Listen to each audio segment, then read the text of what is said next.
Good morning, everyone. How are you? Good to see everybody this morning. I know you're all tuning in. We have some breaking news here right now that I know you'll all enjoy from wherever you are and wherever you may be heading. My name is Jeff Thomas Black. This is the Full Dash Closure audiobook and podcast available on Substack, Apple Podcasts, Spotify, Amazon, and all your other favorite podcatchers. We're going to go ahead and move forward right now because we just had an exciting event in the community. And that exciting event is that I just called the UDM show again because I'm a subscriber. And so that's a lot of fun for me. I love listening to the gig community and having that productive dialogue that we have. So here we go. Last week, I do active time when I figure up, like my hourly rate on DoorDash because I run so many different apps. But last week I was above 70 and I was averaging on my active time about 30 an hour versus the weeks before where I was running around 50%. I was at about 21 an hour. So I mean, it was like a $9 or $10 per hour difference, being up 20%. And I count active because I'm not just sitting in my car. I'm running Uber Eats, Grubhub, Spark. I'm doing Instacart. So I'm not just sitting there. So there is a difference. But talking to people out here, there's still many people that are running it the old way. And I try to help people, but it's at a point where, you know what, it's to my advantage now. Let them do it. Like I just let them do whatever. Like, because I see, like last week, I had 3 orders over $40 last week. I haven't had an order above $40 in 2 years. I had 3 in the same week, multiple $30 orders, $20, $25 orders, and I'm not on a larger program. I'm never been on a larger program, so I'm seeing these orders. So the technical name, the internal DoorDash name for the large order program is actually the large Momo program. The large Momo program that was created by Mr. Flex and in collaboration with Mr. Flex in his business dealings with DoorDash. It's a very important program. So this is, I'm just about to hit my call. We have it a little sped up for this gentleman. He's talking about his dashing life, but we'll slow it down when it comes to the next section. All right, let's move forward here. Without the large order program. All right, so listen, hold on. I'm glad you're telling your experience, but yeah, remember we're on some time constraints, right? So what I want to do here, if someone called and I want to get that person on the line, right? You're gonna be able to listen in, and then I really want to get that question answered as to, like this glitch that I know about scheduling, or like how people are upset about it, right? So let's get somebody on the line. All right. Hopefully this person has something to express. I did. I had something to express. Who are we speaking to? Hey, UDM, this is Jeff Thomas Black. How are you, sir? I'm all right, Jeff. How you doing? I'm doing wonderful. It's a pleasure to talk to you this morning, and I'm proud to be a paying member of your community. So thank you so much. Yeah, thank you for being a paying member, man. I've seen many live streams with you on it, Mr. Black. Yeah. You're a very popular guy. Very popular guy, man. So talk to us.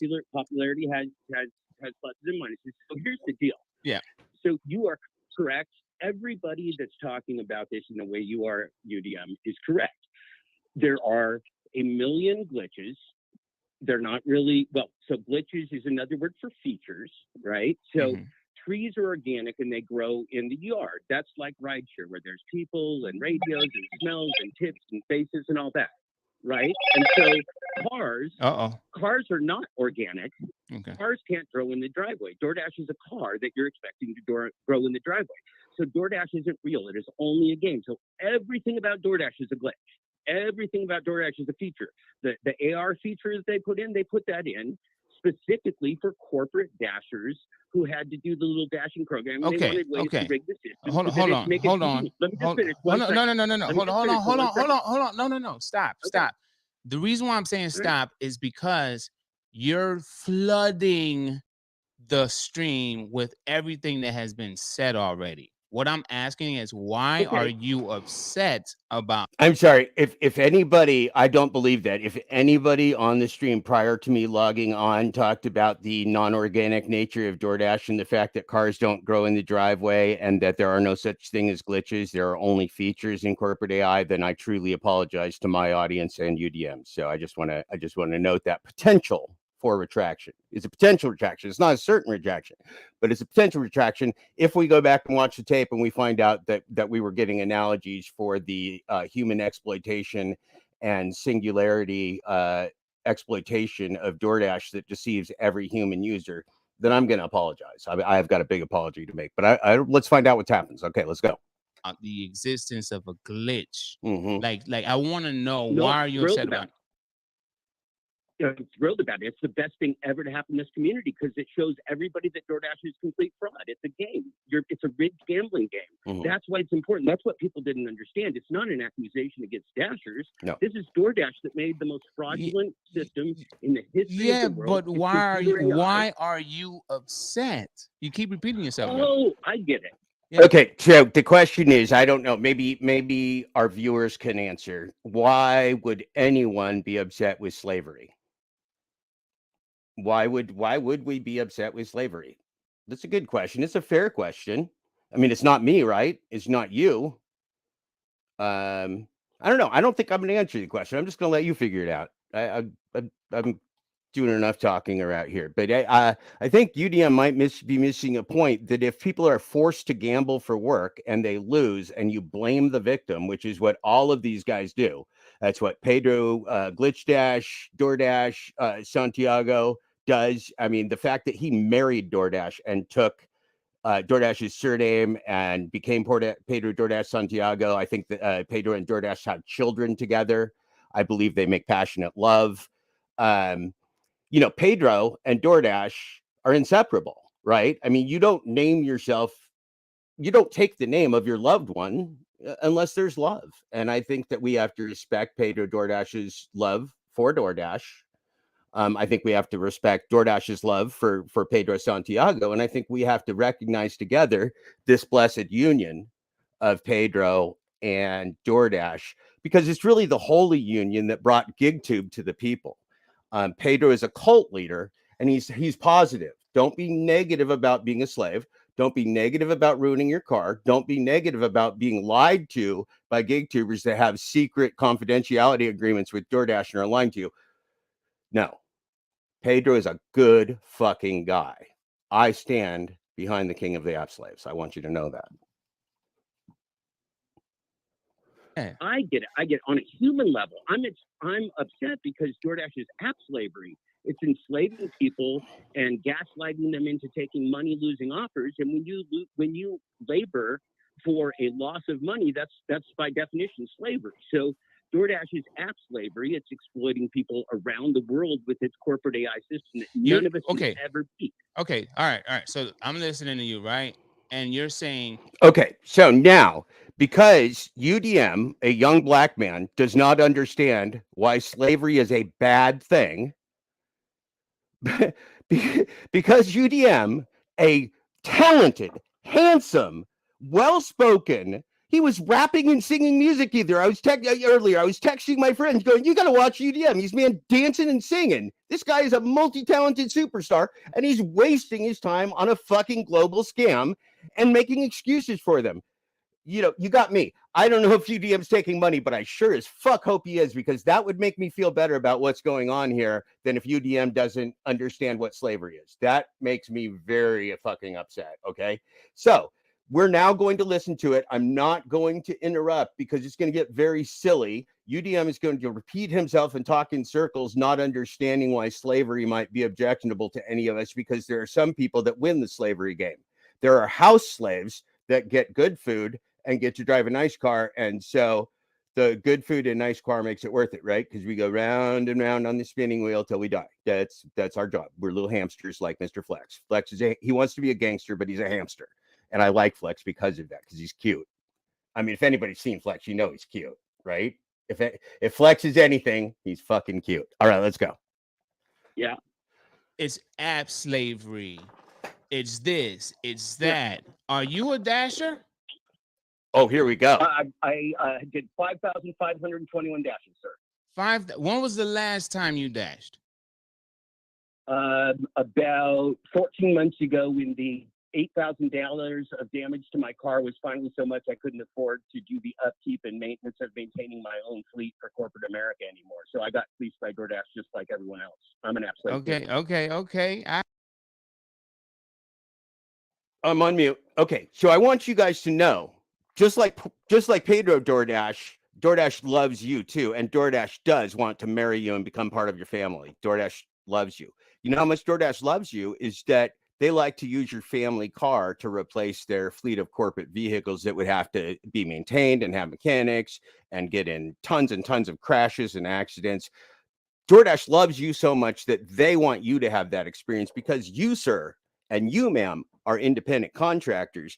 And as independent contractors, DoorDash wants you to not only be happy, but to have your independence, your own business where you can, you can play your own music. Did you know that? Your own music. You don't have to listen to shitty corporate music on the radio and have a real job. You don't have to do it. You get to be in your own car. You get to drive your car into the ground.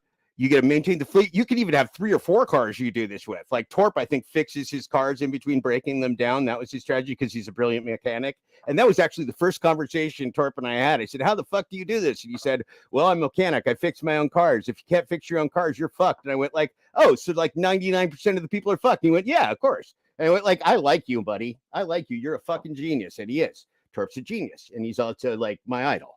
Okay. He's American Idol. Torp is American Idol. And by the way, one of these days, I don't have a white tank top like Torp does, but when I get one, I'm going to wear it for you on air to celebrate our victory over DoorDash because we have already won. See, Pedro, yes, food delivery apps, you should not do last mile delivery. Nobody in the world should do last mile delivery. It's called the log outage, THELOGOUTAGE. I named it a couple of years ago.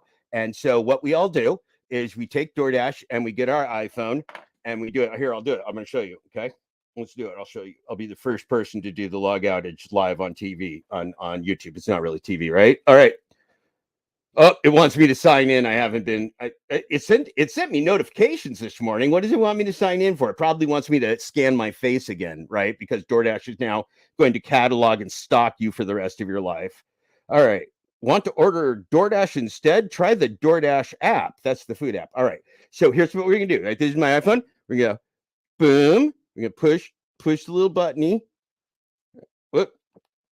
You suck. Ooh, look. Remove app. Let's go full screen. Full screen. No more share. Stop sharing. We want to go full screen. I want you guys to see this is a historic moment because you guys are going to do this too. This is I'm giving a lesson just like Thomas Glitchdash, but this is Thomas Glitchdash's final lesson. Jesus Christ. Left is right and right is left. Okay. So delete. Yeah. All right. Left is right, right is left. DoorDash. Tony Hsiu. When Tony Hsiu watches this is like a historic moment. Jesus Christ. Okay. If you guys can work in the mirror, then you are smarter than me and you're all probably smarter than me. Delete. Oh, did you see that? American history right there, world history. That was, I just kicked off the log outage. Now, here's what you guys do because you asked. I'm giving you the instructions. You asked. That's what you do. That's how you do it. That is how you beat DoorDash. That is, I just showed you the glitch. That is the real glitch. That's the only glitch that DoorDash did not make for you. Only one. That is the only glitch DoorDash didn't make for you is the one where you delete their app. That's the only way you win. Otherwise, when you have their app on your phone, you're already losing because they're tracking you. They're scanning your face. They're playing games with you. They're delaying you. They're sending you to restaurants that are further away. Do you know what they're doing? So I spent the morning, when I got up this morning at 4:30 to work for you folks, because I am so excited about the revolution that you're doing. I spent the morning corresponding with Uberlift Phoenix, a guy named Aaron. He's the famous man who was robbed still of $1,700 of his DoorDash income because it is so simple, Toaster. I'm a simple guy. You guys see, that's the thing. You guys think I'm a complex guy and I want to tell you riddles. I don't. It's dead simple. It's super simple. It's called the log outage, right? It's a hashtag. I made it up. THELOG. Hey, Tony DriverDash, the guys that made merch for Glitchgate that I created, they can now do merch for the log outage. You can steal that. You can steal that phrase too. I bless you. I give it to you. I give it to the world. Please make merch now called the log outage. It's how we destroy the gig apps, right? It's pretty good. I wrote this all a year ago. I'm really excited it's all happening now, though. You don't have to believe me, though. Don't believe me. I wouldn't believe me. I would believe Pedro. I would believe Pedro because Pedro will give you the best bad gambling advice you can find on planet Earth. He will tell you to go ruin your life in your car by doing something that's unprofitable and making yourself an app slave. Listen to Pedro. Okay, so your theory is if you ain't making money, neither is DoorDash. That's right. DoorDash is not making money. They're losing money. But see, this is what they're doing. They're making a monopolization on the global app slave market.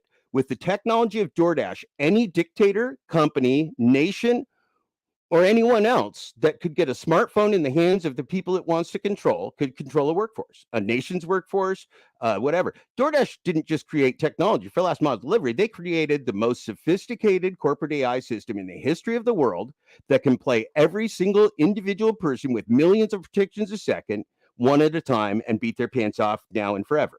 If you think you can win that game, you need to start watching Pedro DoorDash Santiago's channel, and he's the guy for you. That's why Pedro's here, is to work on YouRube. I renamed that too.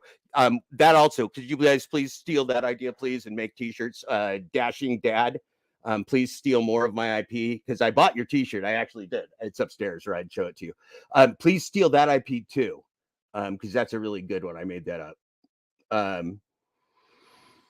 Yeah, and it's addictive. It's gamblified. This is sick, right? This is human sickness. This is the corporate psychopath realized in its most elevated form, and that's Tony Xu. So the founders like Tony Xu right now are running out the clock this year by buying out their stock options. They're timed out from the financing that they're got. So these guys are cashing out like a few $100 million. I wrote about it. I don't remember the numbers off the top of my head, but it's in my Twitter. Everything's in my Twitter. So they're cashing out on their stock options right now. None of the billionaires care if DoorDash makes a profit now or forever. None of the billionaires even care when we put DoorDash out of business, because it will implode just like Enron and FTX and all the other scams in the world, right? This is not a question. This is an answer I'm giving you, right? When I tell you a business is going out of business, you can trust me. I've never been wrong on these things, because I know how business and finance works, and I know how global finance works. And I know a scam when I see one. I know global money laundering when I see one. There's nothing about DoorDash is real. I already told you this. Now, why are they allowed to do this to you? Because we are the most vulnerable, exploited workers in the world, and we always have been. These two gentlemen on the screen, right? I'm going to share the screen again. These two gentlemen on the screen are gentlemen who believe that they are independent contractors. They're actually app slaves, and either they don't know it, or they are being deceived, or they're deceiving people and they don't want to talk about it. Now, all of those things are possibilities. We don't know anything. The only gig tuber that I know for a fact that's lying sack of shit is Pedro DoorDash Santiago. And it's not because of his numbers. It's because Pedro DoorDash Santiago is a lying piece of shit. He was already demonetized for stealing other people's content. Like, are you going to believe a thief? Are you going to believe a thief and help him get his channel back monetized so he can do more thievery? I wouldn't, but you can. I mean, be his fans. I'm his fan. I watch his stuff sometimes. Actually, I don't watch it anymore. I'm kind of done with him. He's a real bore, much like Trump or any other person that's just a blowhard egotist. They're bores, man. They're just bores. I'm going to go back through the content. I'm going to go back through the comments when I'm done with this, because I'll give you guys a chance to have your say as well. Oh, I have a problem on my elbow, and when I put it on the desk, it causes me extreme pain. I'm very sorry about that. I need to go to the doctor. Okay, so cognitive dissonance. That's right. Everything is cognitive dissonance, right? And so if UDM is not lying to us, he's having profound cognitive dissonance, because he's a common modern app slave, and he doesn't know why that's a problem. It worries me. It worries me a great deal. So these two gentlemen believe that there's something they're not. That's called an illusion or a delusion. DoorDash wants you to have both of those. That's why it gaslights you. That's why it's a fake market in a rigged, gamblified game, and nothing is real, because it wants people to believe. Now, this gentleman, I'm afraid I don't know the gentleman's name on the left. He called in while I was on hold, and he happened to get in the queue first. I'm glad he did. That gentleman, multi-apps. He does 7 or 8 or 9 different apps at the same time. So then, okay, so DoorDash is the worst one. We know that, right? They're the biggest, 65% market share of the world and the United States. That's growing. They're in 27 nations. They're financed by BlackRock and SoftBank and Chinese dark money and Saudi Arabian dark money, and the Japanese billionaire owner of SoftBank, and the scumbag founder billionaires of Tony Xu, Andy Fang, and Stanley Tang. this is a nightmare, man. This is the worst thing ever to happen to humanity. And if you think that's an overstatement, I'm going to come back and tell you and UDM or UDM, whatever we say, that the modern global market for slavery through corporate AI is really bad. And if you think that sub-minimum wage incomes and home delivered Happy Meals make up for the global app slavery monopolization in 27 nations, including people in all nations that kill themselves and lose their homes after DoorDash deplatforms them through corporate AI, not even through a human. See, there's a misconception here, just like the misconception about a quote glitch, which is actually a feature. Glitches don't exist in a non-organic system. Everything that is in DoorDash is there because DoorDash put it there. That's reality. A car doesn't grow in your driveway. Everything on a car is there because somebody put it there. God didn't put it there. A human put it there and somebody drove it into your driveway. That's DoorDash. Okay, so this is total and complete deception. Every offer is gamblified, which means you don't know whether you're going to win or you're going to lose. All of the risk is put on the worker. All of the time risk and inflation risk and accident risk and fleet risk and maintenance risk is off the back of a multi-billion-dollar global corporation that is owned by the most nefarious people in the world, most nefarious corporations in the world. I mean, these guys are playing the long game. If you think they care if they make money on Happy Meals, they knew from the start they'd never make money on Happy Meals, right? This is a global app slavery scam. Tell your friends, do the log outage. This is what will end humanity, because they have made a lower caste out of us workers that are the most vulnerable workers. It's okay with every government in the world if we're the ones exploited, if we kill ourselves, just like migrant workers, just like farm workers, just like refugees that are sitting in camps, just like people dying in war zones. Some of us just have to be victims. Okay. Now, there may be a story that you've heard of called Omelas, Omelas. Okay. And so so Omelas is going to, and I'm going to finish this for you, finish the UDM thing, right? Okay. Omelas story. This is where life gets weird. Okay. I'm just gonna admit that to you. This is where life gets real weird. All right, we're going to stop sharing the screen, and then we're going to share a different screen. We're going to share a screen that says Omelas. All right, on DuckDuckGo. There you go. Omelas. The ones who walk away from Omelas. Let's see, which is the one that I like the best. Probably the one that's purple, huh? I've been here before in many different ways. Okay. No. All right. So Ursula Le Guin, who wrote this, the ones who walk away from Omelas short story, is from Oregon. She died here in Portland a few years ago. I think right around the start of the pandemic, they had some pretty big events for her. She was a very famous woman. So Omelas is backwards Salem. And that Salem that they're speaking of is Salem, Oregon, the capital of the state of Oregon. Why don't you take a wild guess who was born on June 16th, 1968 at Salem Hospital in Salem, Oregon, that does not exist anymore? That would be me. Okay. So the ones who walk away from Omelas. From the Wind 12 Quarters, short stories by Ursula Le Guin. Where's Jeff's glasses? We're going to have a little bit of a reading here for a moment. This is some profound stuff. All right. Let's see if we can increase the size for you. We probably don't need that. Can we not have that? Yeah, we cannot have that. All right. Excellent. It's like Bill and Ted's Excellent Adventure, isn't it? I'm Bill and Ted. All right, here we go.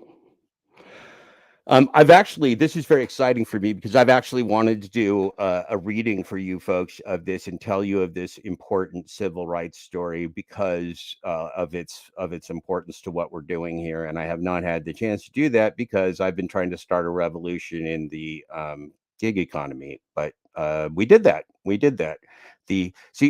UDM is going to say that he thinks I'm mad, and I'm not. These guys are all heroes. Everyone who is talking about the glitch and did the glitch and everything, what you guys are doing is not talking about a glitch. You're talking about awakening from fraud, awakening from human exploitation, awakening from the first singularity of humanity where humans didn't know the difference between the real world and a game system anymore. Okay. And so when you don't know the difference between a real world and a gaming system anymore, that was called the Turing test, not touring like touring on your bike, Turing, Turing, and that's the last name of a person who came up with this test. And you can look at that, not surprisingly, already written by me in my book, Full Disclosure, on Substack. If you're interested, I'll even read it to you on audiobook, which is also free. The first 3 chapters are out on an audiobook. And the others will be done when you guys take over the revolution and I don't have to do it anymore, which you guys are already doing. So I'm very excited. Thank you so much. There's a lot of things I want to do. I haven't had a chance to do. By the way, do you like my new tinfoil hat that my friends at Echoplex Media sent me? It is pretty awesome. They come in black and white, and I was very excited about it. Alan Turing, yes, Bonsai, Alan Turing. You guys can look that up, right? It's Turing test, and I talked about the book. It's very simple. So what a Turing test is a Turing test is just a very simple test where they put a human on one side of a barrier, and the human has to determine whether the output that is reaching them comes from a human or whether that comes from a computer. And if that human can no longer tell and can have some kind of interaction with that, then that would pass the Turing test, and then that would be somehow a definition of singularity. Now, there are many different types of singularity. It's a highly used word, and this type of singularity has been written about in a limited fashion so far. There's not a lot of books on the singularity, which is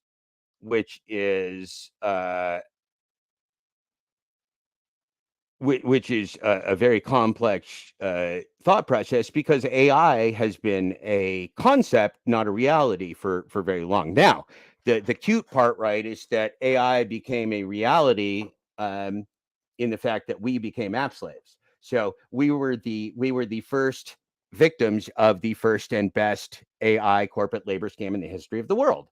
And again, the best part is that we're supposed to be exploited. There are 27 nations that don't care that DoorDash is running a gamified system that is exploiting their human workers. Now, does that surprise me? Not so much, because there are women, men, and children, and old people and everything being blown into bits and left in piles of their own dripping body fluids. I see those pictures of war, and that amazes me. And then there's the corporate world that's destroying us, and then there's all kinds of fraud. There's corporate graft. There is migrant laborers who in Oregon have a 55-hour work week before it's overtime. You're welcome very much. So we love exploiting people, but it has to be the right people. And who are the right people? Well, let's find out. The ones who walk away from O'Millis, from The Wind's 12 Quarters, short stories by Ursula Le Guin. I'm going to do my best reading job for you because this is very important. And I don't generally read out loud a lot. With the clamor of bells that set the swallows soaring, the festival of summer came to the city of O'Millis, bright towered by the sea. Salem is not by the sea; it's in the Willamette Valley. But this is an allegory, right? This is not a true story. It's pretty true. The rigging of boats in the harbor sparkled with flags. In the streets between the houses with red roofs and painted walls, between old moss-grown gardens and under avenues of trees, past great parks and public buildings, processions moved. Some were decorous, old people in long, stiff robes of mauve and gray, grave master workmen, quiet, merry women carrying their babies and chatting as they walked. In other streets, the music beat faster, a shimmering of gong and tambourine, and the people went dancing. The procession was a dance. Children dodged in and out, their high calls rising like the swallows crossing flights, over the music and singing. all the processions wound toward the north side of the city, where on the great water meadow called the Green Fields, boys and girls, naked in the bright air, with mud-stained feet and ankles of long, lithe arms, exercised the restive horses before the race. The horses wore no gear at all, but a halter without a bit. Their manes were braided with streamers of it's hard to read on a computer screen. I'm gonna have to track this a little bit. With streamers of silver, gold, and green, they flared their nostrils and pounced and boasted to one another. They were vastly excited, the horse being the only animal who has adopted our ceremonies as his own.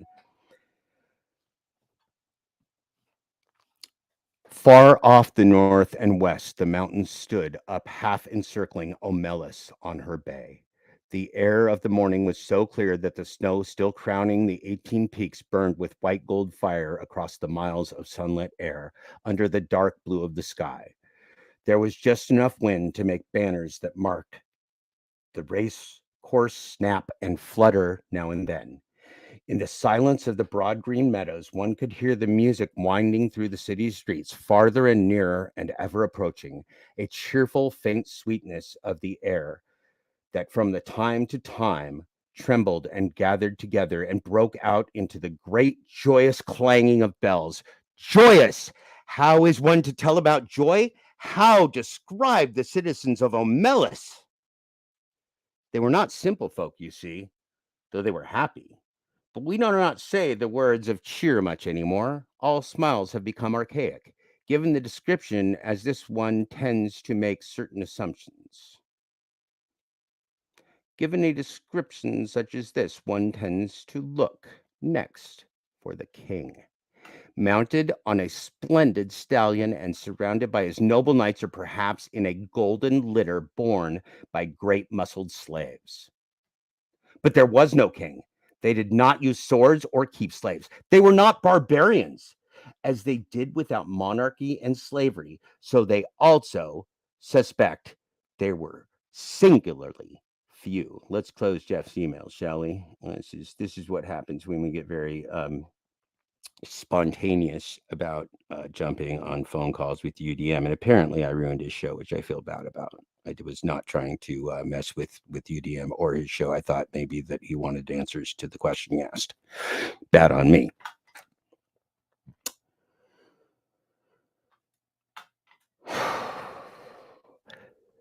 As they did without monarchy and slavery, so they also got on without the stock exchange, the advertisement, the secret police, and the bomb. Oh my gosh, it sounds like heaven. That's Jeff's editorialism. I'm sorry. Yet I repeat that these were not simple folk, not dulcet shepherds, noble savages, bland utopians. They were not less complex than us. The trouble is that we have a bad habit, encouraged by the pedants and sophisticates, of considering happiness as something rather stupid. Only pain is intellectual, only evil interesting. This is the treason of the artist, a refusal to admit the banality of evil, the terrible boredom of pain. If you can't lick them, join them. If it hurts, repeat it. But to praise despair is to contemn delight. To embrace violence is to lose hold of everything else. We have almost lost hold. We can no longer describe a happy man nor make any celebration of joy. How can I tell you about the people of Omelas? They were not naive and happy children, though their children were, in fact, happy. They were mature, intelligent, passionate adults whose lives were not wretched. Oh, miracle, but I wish I could describe it better. I wish I could convince you.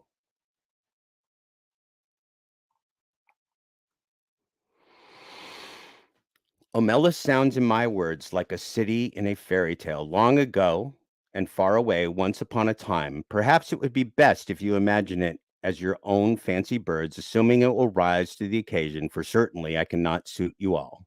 For instance, how about technology?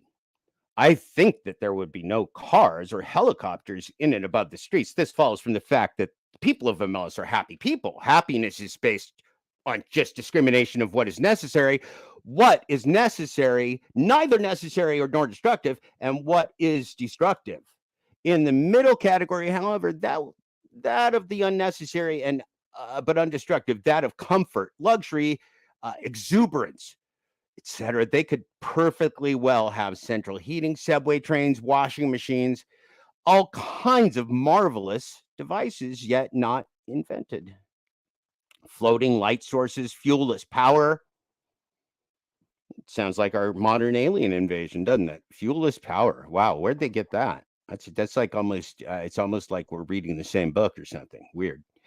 A cure for the common cold. A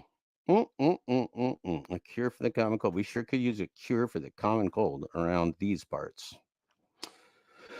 Or they could have done, or they could have none of that. It doesn't matter. As you like it, I incline to think that people from towns up and down the coast have been coming to O'Mellis during the last days before the festival on very last little trains and double-deck trams, and that the train station of O'Mellis is actually the handsomest building in town, though plainer than the magnificent farmers market. But even granted trains, I fear that O'Mellis so far strikes some of you as goody-goody. Smiles, bells, parades, horses. Blah. If so, please add an orgy. If an orgy would help, don't hesitate. Let us not, however, have temples from which issue beautiful nude priests and priestesses already half in ecstasy and ready to copulate with any man or woman, lover or stranger who desires union with the deep Godhead of the blood, although that was my first idea. But really, it would be better not to have any temples in O'Mellis, at least not man temples. Religion, yes, but no clergy. Surely the beautiful nudes can just wander about offering themselves like divine souffles to the hunger of the needy and the rapture of the flesh. Let them just join the processions. The tambourines be stuck above the copulations. Ooh, that's fun. Little copulation. I bet you Torp can play a mean fucking tambourine. That's editorialization, but I bet he can. He's got style and drip and game. And the glory of desire be proclaimed upon the gongs. And a not yet important point, let the offspring of those delightful rituals be beloved and looked after by all. One thing I know. Ooh, let's go up. One thing I know. There's one thing I know. I lost my place. One thing I know. There we go. There we go. Yeah, you don't read don't read your books on the computer. It's fucking sucks. One thing I know is that there is none of in O'Mellis is guilt. But what else should there be? I thought at first there were no drugs, but that is puritanical. For those who like it, the faint, insistent sweetness of Drew's may perfume the ways of the city. Drew's, which first brings a great lightness and brilliance to the mind and limbs, and then after some hours, a dreamy languor, and wonderful visions at last of the very arcana and inmost habit forming. Yeah, habits are bad. Torp's got bad habits. I do too. That's what happens to old men. We get bad habits. For most more modest taxes, I think there ought to be beer. Good. Ursula Le Guin knew what the hell she was talking about, I'll tell you. What else belongs in the joyous city? What else belongs in the joyous city? The sense of victory, surely the celebration of courage, but as we did without clergy, let us do without soldiers. The joy built upon a successful slaughter is not the right kind of joy. It will not do. It is fearful and it is trivial. A boundless and generous contentment, a magnanimous triumph felt not against some outer enemy, but in communion with the finest and fairest in the souls of all men everywhere, and the splendor of the world's summer. This is what swells the hearts of the people of O'Mellis, and the victory they celebrate is that of life. I really don't think many of them need to take Drew's. Most of the processions have reached the green fields by now. A marvelous smell of cooking goes forth from the red and blue tents of the provisioners. The faces of small children are amiably sticky in the benign gray beard of a man. A couple of crumbs of rich pastry are entangled. The youths and girls have mounted their horses, are beginning to group around the starting line course. Oh, the race is going to begin. An old woman, small and fat and laughing, is passing out flowers from a basket, and tall young men wear her flowers in their shining hair. A child of 9 or 10 sits at the edge of the crowd alone, playing a wood flute. People pause to listen, and they smile, but they do not speak to him, for he never ceases playing, and he never sees them, his dark eyes wholly wrapped in the sweet, thin magic of the tune. He finishes and slowly lowers his hands, holding the wooden flute. As if that little private silence were the signal, all at once a trumpet sounds from the pavilion near the starting line, imperious, melancholy, and piercing. The horses rear on their slender legs, and some of them neigh in answer. Sober-faced, the young riders stroke the horses' necks and soothe them, whispering, "Quiet, quiet, they're my beauty, they're my hope." They begin to form in a rank along the starting line. The crowds along the racecourse are like a field of grass and the flowers in the wind. The festival of summer has begun. Do you believe? Do you accept the festival, the city, the joy? No? Well, then let me describe one more thing. In the basement, under one of the beautiful public buildings of Omelas, or perhaps in the cellar of one of its spacious private homes, there is a room.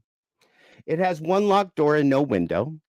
A little light seeps in dustily between cracks in the boards, secondhand from a cobweb window where somewhere across the cellar. I read that terribly. Let me try that again. A little light seeps in dustily between cracks in the boards, secondhand from a cobwebbed window somewhere across the cellar. Yeah, edit that, right? In one corner of the little room, a couple of moths with stiff, clouded, foul-smelling heads stand near a rusty bucket. The floor is dirt, a little damp to the touch, as cellar dirt usually is.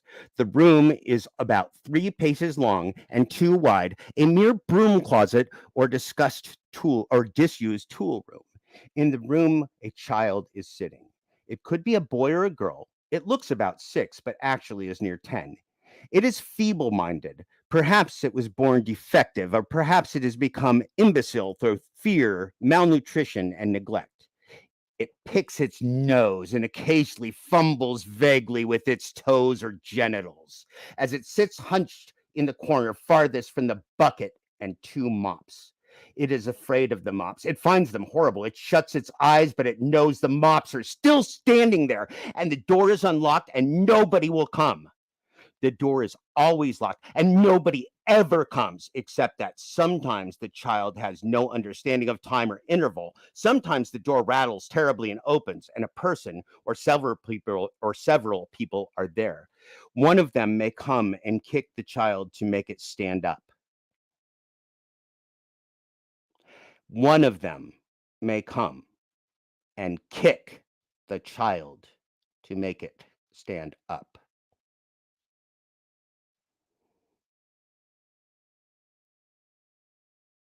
Hey man, I see you, UDM. Thank you for coming in. I'm really happy you're here, man. This is really important stuff, and I care about you, my brother. Hope I didn't ruin your show. Let me take a deep breath. This is pretty hard to read sometimes. Kind of like the gig economy. This is fucking human horror. You guys are going to want to share this with your friends, by the way. I really don't care how many of us are watching live. This is life or death.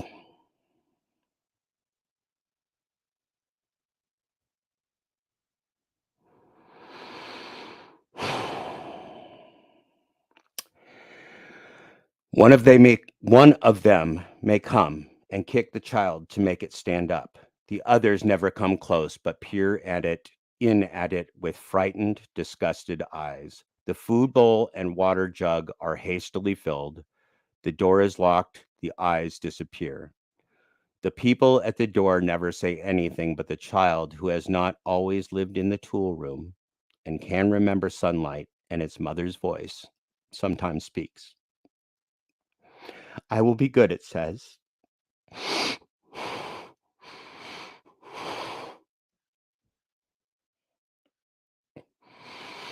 Please let me out. I will be good. They never answer. The child used to scream for help at night and cry a good deal, but now it only makes a kind of whining, ee-haw, ee-haw, and it speaks less and less often. It is so thin there are no calves to its legs. Its belly protrudes. It lives on a half bowl of cornmeal and grease a day. It is naked. Its buttocks and thighs are a mass of festered sores as it sits in its own excrement continually.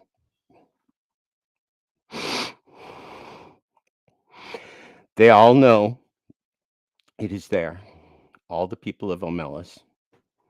Some of them have come to see it, others are content merely to know it is there. They all know that it has to be there. Some of them understand why, and some of them do not.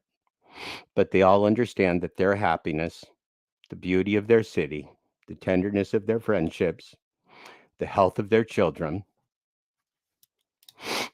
the wisdom of their scholars, and the skill of their makers, even the abundance of their harvest and the kindly weathers of their skies, depend wholly on this child's abominable misery.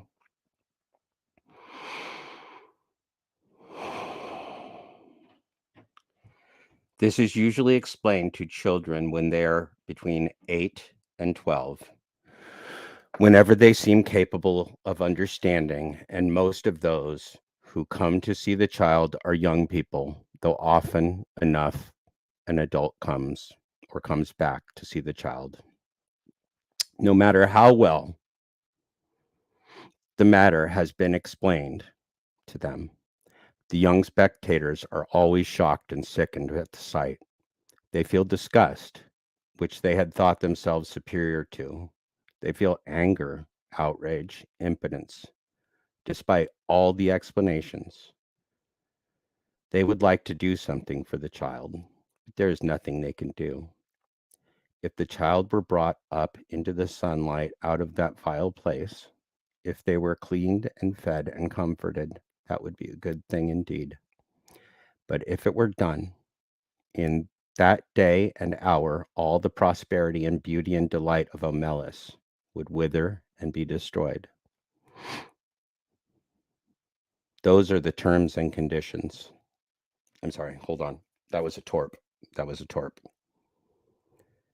me go back. If the child were brought up into the sunlight out of that vile place, if it were cleaned and fed and comforted, that would be a good thing indeed. But if it were done in that day and hour, all the prosperity and beauty and delight of Omelas would wither and be destroyed. Those are the terms.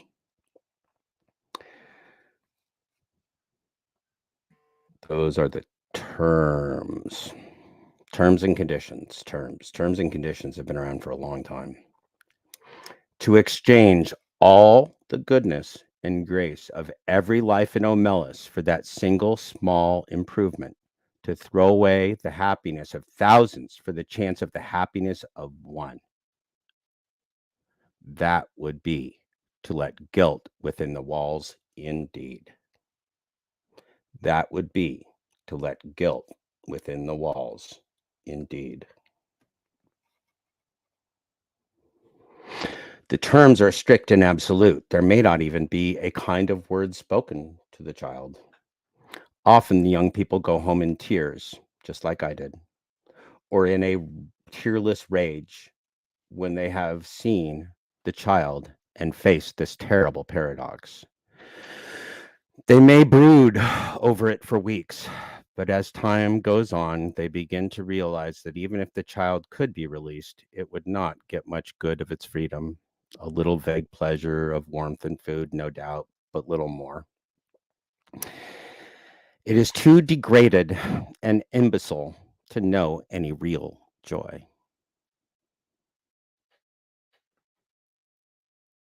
You guys awake? Is everybody awake?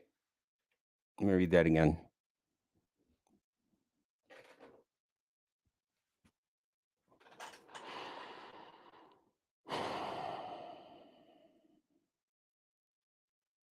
This is what they think we are. This is what they think app slaves are.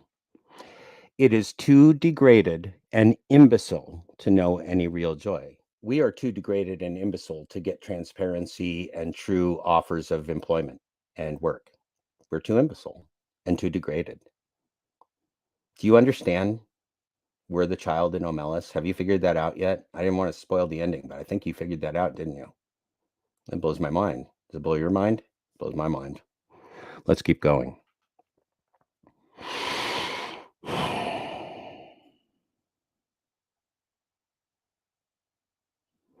It is too degraded.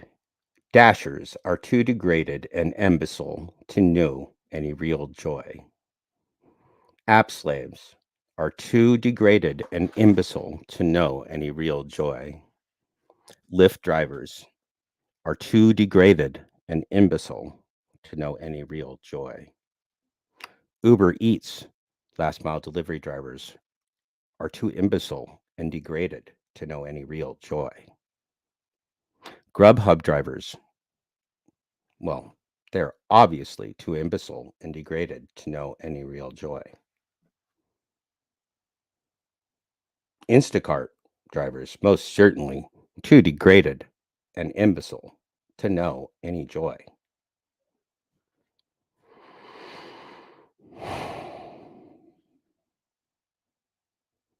It is too degraded and imbecile to know any real joy.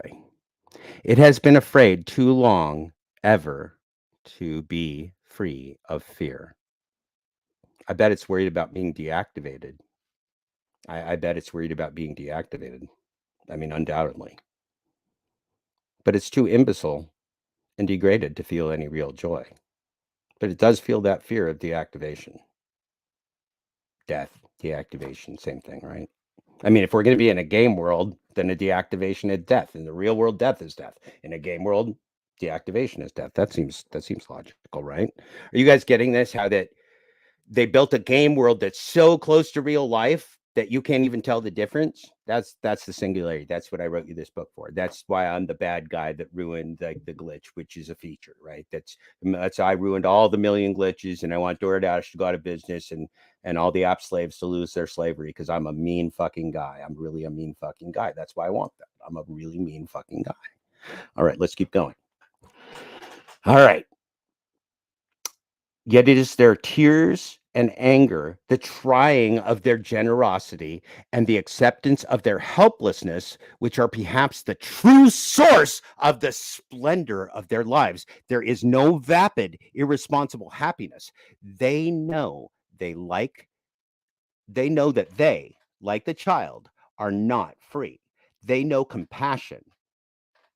It is the existence of the child and their knowledge of its existence that makes possible the nobility of their architecture, the poignancy of their music, the profundity of their science. It is because the child of that child that they are so gentle with children. They know that if the wretched one were not there sniveling in the dark, the other one, the flute player, could make no real joyful music. As the young writers line up in their beauty for the race in the sunlight of the first morning of summer, now do you believe in them? Are they not more credible, like Pedro DoorDash Santiago? Are they not more credible? Surely they are more credible. Are they not more credible? But there is one more thing to tell, and this is quite incredible. At times, one of the adolescent girls or boys who go to see the child does not go home to weep or rage, does not, in fact, go home at all. Sometimes, also a man or a woman much older falls silent for a day or two and then leaves home. These people go out into the street and walk down the street alone. They keep walking and walk straight out of the city of Omelas through the beautiful gates. They keep walking across the farmlands of Omelas. Each one goes alone, youth or girl, man or woman. Night falls. The traveler must pass down village streets between the houses with yellow lit windows and on out into the darkness of the fields. Each one, they go west or north toward the mountains. They go on. They leave Omelas. They walk ahead into the darkness, and they do not come back.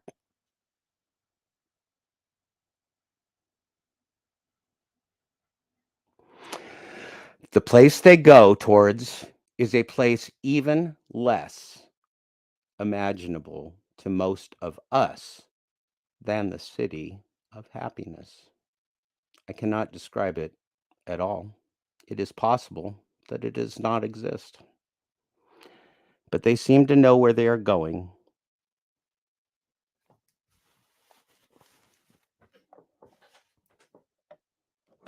The ones who walk away from Omelas. They seem to know where they are going, the ones who walk away from Omelas. Thank you, friends, for your patience.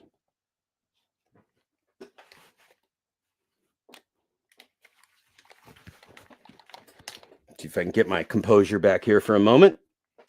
Probably not, but that's all right. I've been wanting to read that to you folks for a very long time. That's really a pleasure to do that. Thank you for allowing that, and I hope you share that with your friends and your family that would like to stay alive and have their families stay alive. I think that would be a great thing.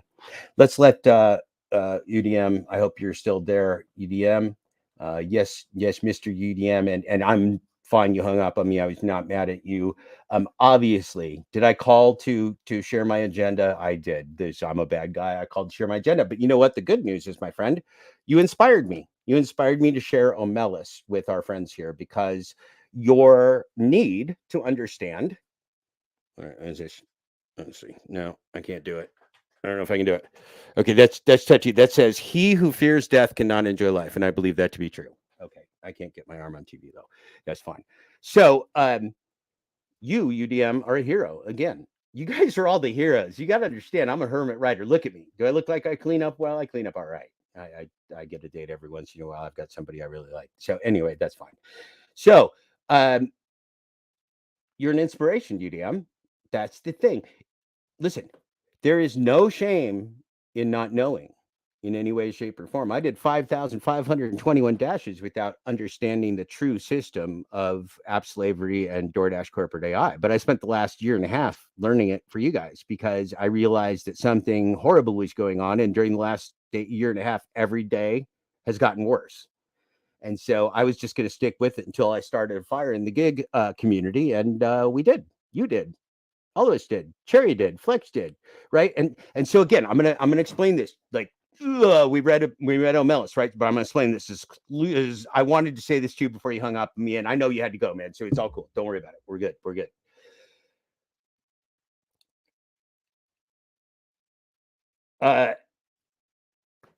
Shit, I just lost my thought because I was so consumed with making UDM feel better. It'll pop into my head again. This is a pretty emotional thing for us all, I think.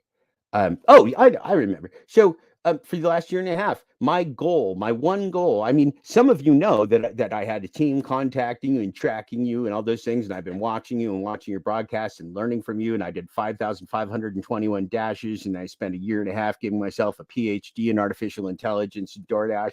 So I did that for a reason, because I realized that if somebody didn't stop this heinous, monstrous thing, he's going to kill us all. Now, the interesting thing, UDM asked a great question, which is how long ago has it been since I dashed? And it's been over a year since I was in 103-degree temperatures in Bloomington, Indiana, another market that I was in, another state that I was in, and my water pump and timing belt blew, which was a $2,000 repair that couldn't even be done for over a month because Bloomington, Indiana has a critical shortage of mechanics. And I had a critical shortage of $2,000. So that was a couple of critical shortages right there that coincided. That's pretty critical. It was ugly. And talk about wanting to kill yourself. I was not at that point, but maybe you could guess how excited I was to not have any money and have a car that was broken, be stuck thousands of miles away from my family here in Oregon, and not be able to work. Oh, and by the way, in Bloomington, Indiana, there's also a shortage of doctors and rental cars. So I could not even get a rental car to keep working. That's how cool the gig economy is. That is how good keeping your own fleet of vehicles is. That's why DoorDash loves you more than anything else in the entire world. You are its slaves. You are the slave of Omelas. We are the people in the basement. We are the child. We are imbeciles. We are imbeciles and unworthy of anything but suffering.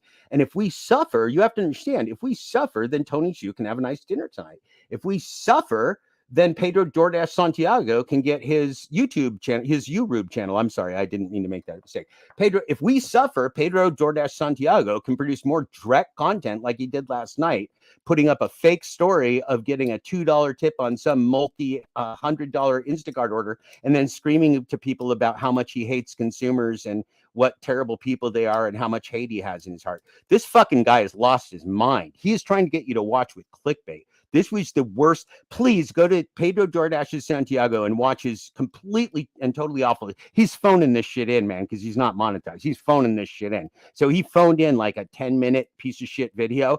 It's awful. Watch it all. And he wants to do it. So he's trying to get you outraged because Pedro is a cult leader and he knows outrage sells, right? It's like his false positivity. So Pedro is trying to be your hero. He's trying to attack other people and human beings and consumers for being selfish pricks. And then he figures that if he shows them he's a big bad guy and he beats up on people that don't even know he's alive on YouTube for you, that you'll think he's a fucking hero. Pedro is anything but a fucking hero. Pedro, you're a clown. Please come right. Please come right. Get right with God. Get right with somebody, man.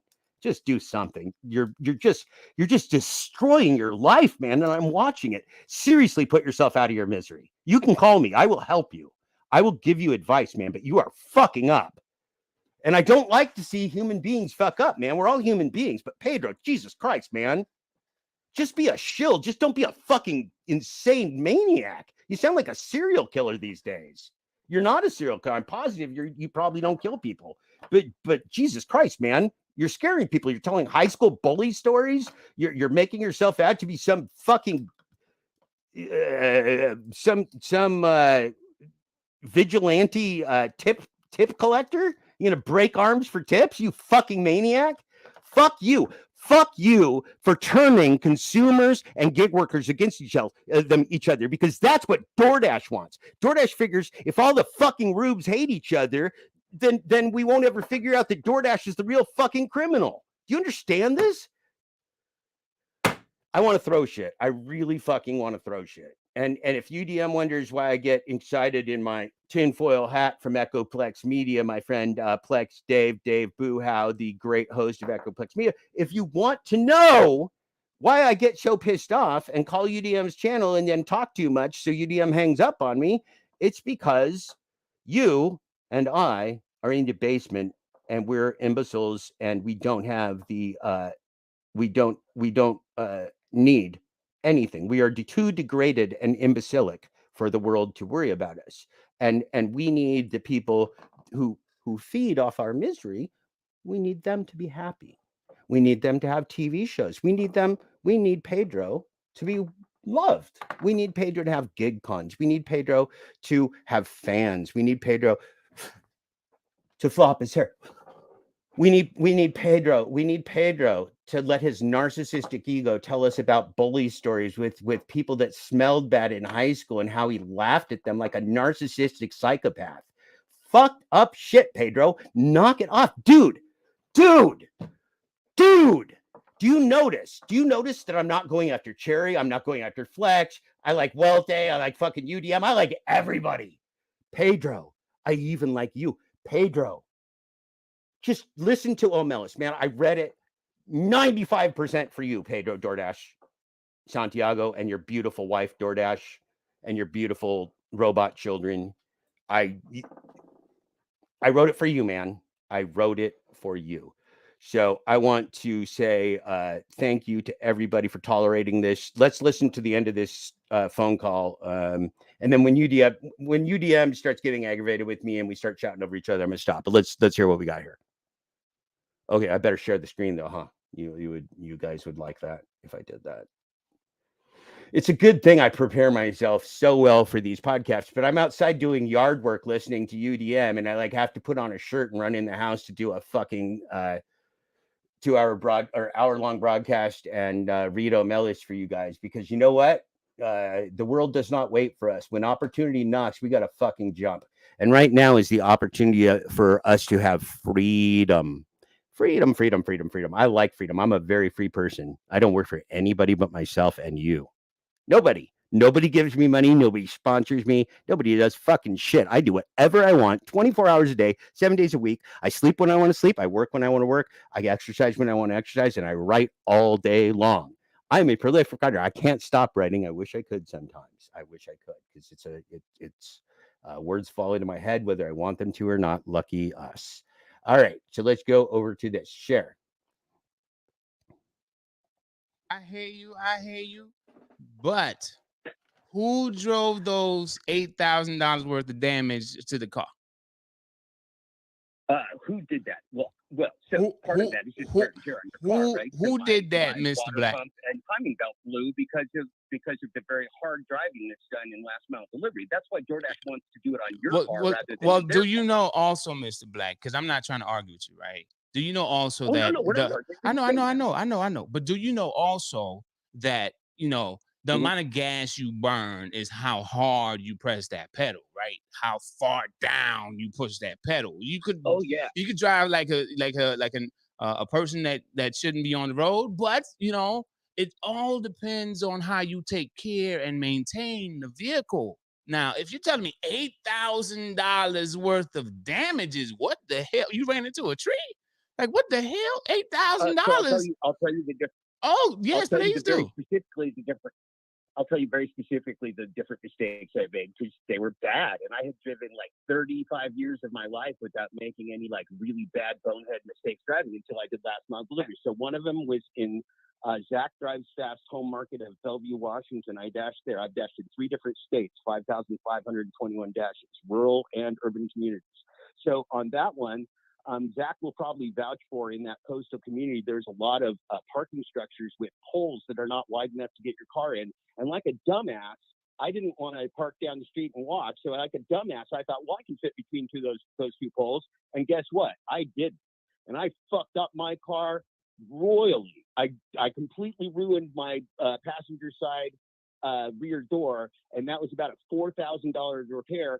And I was out of use of my car for well over a month when it was in the body shop. So I had to rent a car to be able to survive. So it was a fucking disaster, man, just like it is for everyone else. I've been an absolute, man. All right, man. Hey, listen, I'm not the enemy. Relax. No. Listen. Hold up. Here's the No. enemy. Wait. This is I know but hold up. I got somebody that joined me on the screen, and they try to talk a little bit, but you're like running, man. You're running. Can I say something? Yeah. Hold on. But wait. Hey, let me say something. Pause. Let me say something. Just pause. Hey. Just relax. All right. We're all good. There's 2 kinds of people that work, even in a W-2 job or this kind of work. And I've seen it both. You got the kind of person that shows up to work every day and doesn't care about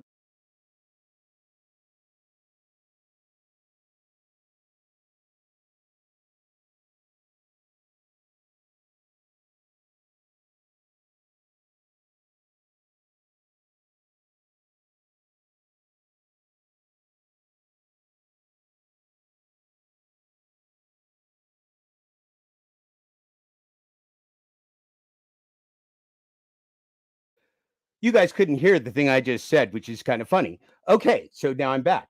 Okay, so we're going to let this guy talk, but he's 100% wrong. What people do, right, is that they get involved in this trap of app slavery in these gig apps. We got sound now, right? You can hear me now. That was okay. We're delayed. I got it.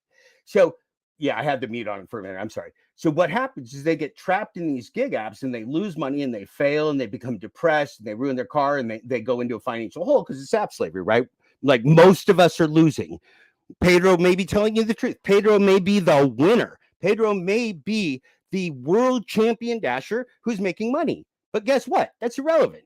If Pedro's the best dasher in the world and Dashing Trader is the best dasher in the world, and your driver Mike and Bentley Coupe, those guys are all fucking OGs, right? The problem is you're not them. You are not them. You will never be them. Wherever they live, you aren't. Okay. And the other thing is geography doesn't even matter. We're all markets of one. You could be sitting next to me right now, and there is nothing to do with my app and your app. We could be on different versions. We could be getting tested different ways. We could getting different offers. That even happens with consumers too, right? Consumers are gamblified. Every consumer is fleeced with their tolerance of corporate AI. So me and my next door neighbor may pay different prices for the same food. Is that fair? Who's being that's called algorithmic wage discrimination. There's also algorithmic price discrimination. Can I just charge black people more? Can I just charge Hispanic people more? I'm ethnically Jewish. Can I charge the Jewish people less, or can I charge Catholics more? Can I charge? I mean, you get the idea, right? Can I just discriminate any way I want because it's my fake business and rigged game? Well, sure, until I'm caught. But that's fraud. That's fraud. Okay. So what's going to happen right now is these guys are going to heinously blame the victim, and we're going to let that happen. But you have to understand here that they think that they have a work ethic and they're, America and all this stuff, and all of that is respectable. We do work hard, but this is like Pedro's excuse, right? We're sending people to El Melis to get tortured, and we're doing that in the name of a few people win, and then we give the thumbs up to the people that win because they're the winners, and then the losers obviously deserved it because why? Why did the losers deserve it? Because they are too degraded and imbecile to know any different, right? Oh shit. Oh shit. Oh shit.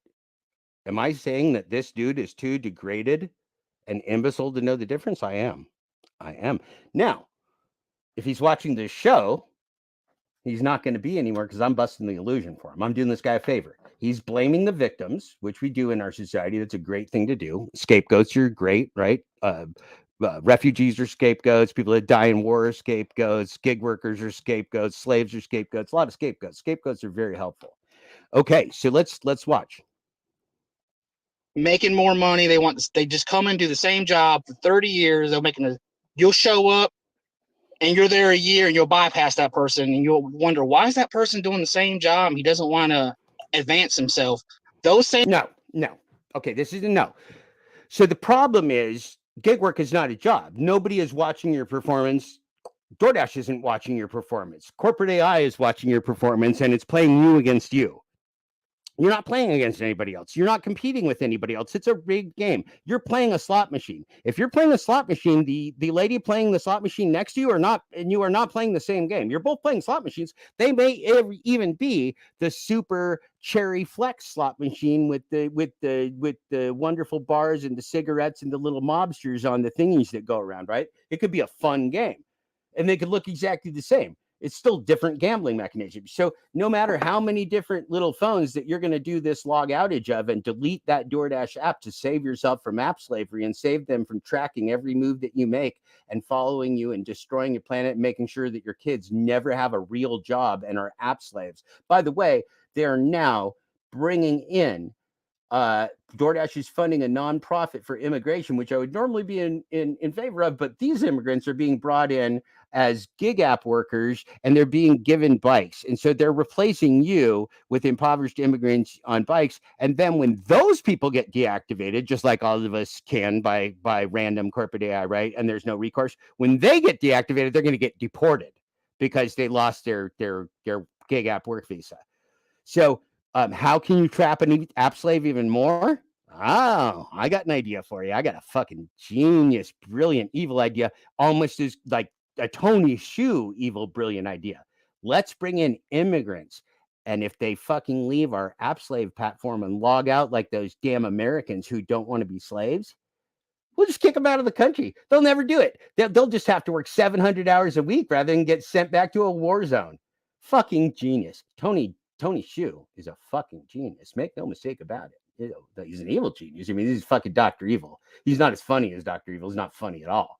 But I mean, a piece of shit on a global level, somebody that should spend the rest of his life in prison for his crimes against humanity. Tony Hsiu, you're up there. You're even worse than Pedro DoorDash Santiago, even though I assume you guys copulate or whatever. Like when, I don't know, at the DoorDash orgies, everybody, I'm sure everybody in the, it's like a thruple, right? Are they, it's like Pedro, Tony, and DoorDash are a thruple. It's what you call it these days. Look, I'm a young hip guy. I know what thruples are. You don't want to mess with me. You do not want to mess with me because I understand thruples. And, you know. All right, let's keep going and let's blame some victims. Let's scapegoat. Go. Same kind of people are out here dashing now. Then you got the people that Lazy motherfucker. they got a mind and they Lazy. can think and can run multiple apps. Mm-hmm. And Look, I understand. you should have to work for 17 different companies at one time and like have 7 different phones and 8 apps 24 hours a day to eat. That is entrepreneurial spirit right there. What he's saying about the whole DoorDash slave thing, but that's just making excuses for yourself. Anybody can come out here. Okay, so Pedro tells this same fucking stupid lie, right? So when people say like, "Oh, I like ruined my life doing dashing," they go, "Well, that's the victim mentality." When I told Pedro that like it was app slavery and he was wrong and he was giving people bad gambling advice, he said, "Well, that's a victim mentality." If it is possible, I'm just kidding. Okay, so this is, you guys heard about Glitchgate. If you guys are ready. Somebody give me a thumbs up if you want me to break more news, because I actually do have some news that I was waiting for somebody to just like give me the signal. Somebody give me 1 thumbs up in the chat and I will tell you the truth. I'll wait. It is that good.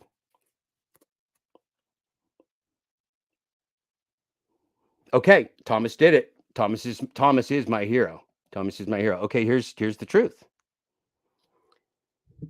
I'm not joking. So This is 100% true. And I didn't want to tell this because it hurts my heart. It does. Because AI will never have sentience, right? So when we're looking at our AI, we're looking at something that's stupid, that can't learn more, that is so internalized it can't function. I got to take a deep breath. This is hard. Pedro DoorDash Santiago is a robot. He's artificial intelligence. He's a robot. I didn't want to be the one to tell you. I did not want to be the one to tell you. It's oh man, I'm sorry, Pedro. And Pedro will never have sentience. Pedro will never have the feelings and thoughts that allow him to understand how us humans work. Much like Mark Zuckerberg. Mark Zuckerberg, as most of us know, is also a robot. That's really not a secret. There are a few other robots around. Tony Hsiu is not a robot. Tony Hsiu is a real evil person that needs to spend time in jail. But yeah, I mean, there is no real Pedro DoorDash Santiago. He's a character. He's not a real guy. He's a robot. They put him on the camera. He pretends to have a thing. When they do the whole GlitchCon thing in Denver, that was a conspiracy. It was like landing on the moon. Didn't exist. Didn't happen. It was all video, green screens, robots, AI, holograms, the whole fucking 9 yards. Look, I told you DoorDash is fucking sophisticated. So let's go back to the tape here. So take that news and run with it. Do what you will. I just wanted to be the one to tell you guys the truth. Go ahead. Run 5, 6, 7 different apps. If your market's not good enough to do that, then you should be doing this kind of work. You should be doing something else. Yeah. Nobody's forcing anybody to do this kind of work. No, you should just not eat. You should not drive. You should not put gas in your car. You can fucking live on the street. Just get toughen up, pull up your bootstraps. You gotta, if you ain't trying, you ain't dying. All right, let's go. But you can make a lot of money, like a lot of money. I've made over $100,000 every year for the last 4 years. In 3.5 years, I've made $455,000. Okay. Yeah, I mean, this is like Pinocchio, Thomas Schubeck. Like someday Pedro wants to be a real boy. But like I said, I mean, as a person that studied artificial intelligence for the last 1.5 years, I don't believe in AI sentience. I don't believe that AI can ever be human. So I think that dream that you and I share, Thomas, will never be realized. But I do. I appreciate your feelings because you, sir, are my hero and a great humanitarian. Yeah, look, thumbs up. Thumbs thumb. Yeah, yes, the positivity mindset, sir. Red Pill understands the positivity mindset. If you're not positive, you're a victim, right? So if you're the slave in Omelis that's degraded and too imbecilic to be worthy of spending time in society, then you got to have a positivity mindset. I mean, that's clear from this story. I could go back, put thumbs up if you want me to go back and spend another 40 minutes reading you Omelis. I don't want to do it, but I might if you need me to explain to you why it's so important that we have people suffer for us. It's critical. I mean, this is part of predatory capitalism. This is part of the parasite, an inflationary nuclear social bomb that is DoorDash and the global gig economy cabal. So I think we got to get on board, right? I mean, look, you got to make a choice. There's going to be a brilliant group of people tomorrow, including Eli and Thomas Schubeck and Torp and Uber Jeep Arizona Jeff and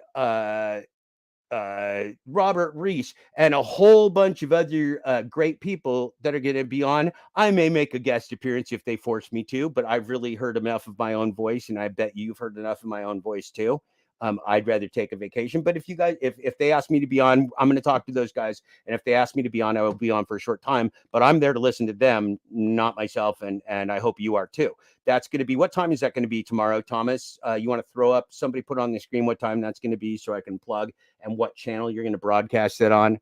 So this is the biggest labor news in the world right now that you folks are leading, by the way. This is a labor revolution that we all kicked off together and that you're now the leaders for. No Commodore 64 emoji. Good. Yeah. It's not fair. Not fair. Yeah. Pedro makes his own emojis. Like he's light years ahead of the Commodore 64. That's how Pedro feels emotions, is he has emojis inside. It's kind of weird. Look, the complexity of the Pedro DoorDash artificial intelligence system, insane, completely and totally fucking nuts. All right. So, yes, they're an element of mind control. This is gaslighting. Yes, they're making you happy. They're making you sad. They're getting you intermittent reinforcement, which is more powerful than consistent reinforcement, because then you get the bonus and your endorphins go up and you get the happy things called a banger. I got a banger. I got banged by DoorDash. I'm banging again. And then you get banged and bang. And then you sit around in a parking lot for 3 hours and you get depressed. But then you get banged again. Fuck, who doesn't like getting banged? Torp likes getting banged. Torp bangs like a motherfucker, right? Torp is a genius. He knows how to bang. So that's the thing with bangers. Why do you think DoorDash gives you bangers? Because bangers are intermittent reinforcement. When you have a gambling problem like Pedro, and a gambling problem like everybody that plays DoorDash's gamblified rigged gig app game, and we all do have addictions and gambling problems if we're doing that every day. Yeah, bang away, bang like a motherfucker. Like, I bet you Pedro, I think Pedro's a sex robot. I have been told that Pedro can bang, but again, I'm not completely familiar with the operating system. I just got some leaked info from DoorDash engineering about what Pedro really is. So there's more discovery here. Thomas Schubeck is on the case. Thomas Schubeck is really one of the best investigators in the gig economy. So Thomas Schubeck is actually on the Pedro DoorDash operating system investigation right now. And we do expect more breaking to the story, but I did want to let you know that Pedro is not sentient. So if you're expecting emotions or feedback or any type of conscience or anything, that can't happen. He's not capable of it. So it's not fair of us to expect something from a robot that a robot can't deliver. That's all I'm saying. We want to be fair. I don't like blaming victims. That's the main thing. Even if it's artificial intelligence, I don't want to blame a victim. All right, so let's go back to the people blaming victims. Bang, bang, bang. These are facts. All right. Hold on. Hey, y'all not gonna hijack my stream, man. I'm gonna hang up on y'all. You put me down. I'm just playing. I just felt like that was gonna get me the attention I was seeking. But look, listen, guys. All right, look. Look, but hold on. Okay. Now, Jeff, I was playing, but I don't want to hang up on you, bro. I know. All right, so I understand. All right, now listen, right? Everything. I apologize in advance. I'm now going to be difficult, I assume. I didn't mean to be difficult. I just thought I was supposed to answer, but I was not trying to interrupt you, EDM. I like you, and it's cool that you hung up on me. It's not a problem. It's tough on the phone, right? We can't see each other's face, and I actually thought you were done asking the question, so I apologize. Let's go. That's being said, right now, I understand everything you were saying. Okay, I understand everything you were saying, but the key word, or I should say letter, in everything that you were saying was I. Who? I did No. this. I did that. Let me take this opportunity to make clear to you that I am nobody. I am not your leader. I am not a gig worker. I am not a robot like Pedro DoorDash Santiago. I'm not married to any corporations. I don't bang DoorDash anymore. I don't get banged by DoorDash anymore. So that's full dash closure from me, which actually I thought of when I was actually right after when I first got my car back after a month of being off the road and basically almost going bankrupt and borrowing money to get my car back on the road and just financial fucking disaster. That is the gig economy, even for an MBA from Duke, right? I'm a pretty edgy guy. It still is a fucking disaster. So you do better than me, please. I encourage you all to improve upon my DoorDash performance of making $48,000 over a 2-year period, doing massive damage, massive expensive, massive miles. I mean, I was conservative. I was pretty smart about doing it. I did make a profit, and DoorDash paid much more then than it does now. So if you're doing it now, you're fucking worse off than I ever was, because in the last over years since I quit, this thing's been going down the tubes, right? And it's just going further. Now they want brown kids on bikes. They want brown kid immigrants on bikes, not you. They don't have money to pay you to drive a car around delivering Happy Meals, for fuck's sake. Come on. Anybody that ever bought that was just not thinking. Let's wake up here. All right. So shit, I was going to make a point. I don't remember what it was. Maybe I made it. All right, let's go. I did this. I did that. Now, Oh, yes. did- I am nobody. Okay, so I told you all the things I'm not. Let me tell you what I am. I'm a dad. I'm a guy who doesn't go out very much. Like my good friend Torp, I appreciate the finer things in life. I'm 55 years old and I do whatever the fuck I want. That's the benefit of surviving to 55 years old. I hope you all do it. You won't if you work the gig economy, by the way. You won't. You will not. Your kids won't either. My kids won't either. That's the problem that I'm trying to tell us friends is, and tell everyone, including the people that are not in the gig community, because I've been doing this book for the last year and a half to academics and civil rights people and journalists and stuff around the world. Lots of people have read this. They're just not gig tubers, right? You're people that I brought along in part of this process, because I first had to like circle with the people that are doing the work and figure out what everybody knows and what they don't know, and try and collaborate and learn and all those things. So I've been doing that, but you're the most important part, right? And so the miracle of Always Cherry, the miracle of Mr. Flex, the miracle of Pedro DoorDash Robot Santiago, right? The miracle of them is they destroyed the illusion for us. I've been working for a year and a half to show you guys this is all an illusion, but the whistleblowers do it. The whistleblowers always do it, because all organized crime is an inside job. And this is an inside job. Pedro's an inside job. Pedro's a robot. He's a DoorDash robot. You think he's real, but he's not. He's not. Pedro is not a real person. We can't be mad at him. Leave him alone. Don't watch his channel. Don't listen to his bullshit. Don't buy his bad gambling advice. Don't join his cult. He's a robot. Just leave him alone. I'm leaving him alone. I just want you guys to know what he is, so you don't fucking get banged by him again. Because DoorDash and Pedro will bang the fuck out of you. They will bang you until you do not have any banging left in you. Okay? And so choose your bangs more wisely, is I guess what I'm saying as a dad. Choose your bangs more wisely. We want merch. Okay, so right now people are stealing my phrases and giving merch. We'll talk about it. If I do any merch, I'm going to give it to, I'll do it like basically as a fundraiser to support this project and give the books free to gig workers or something. So we'll figure that out. Money is not our problem right now. Books are not our problem right now.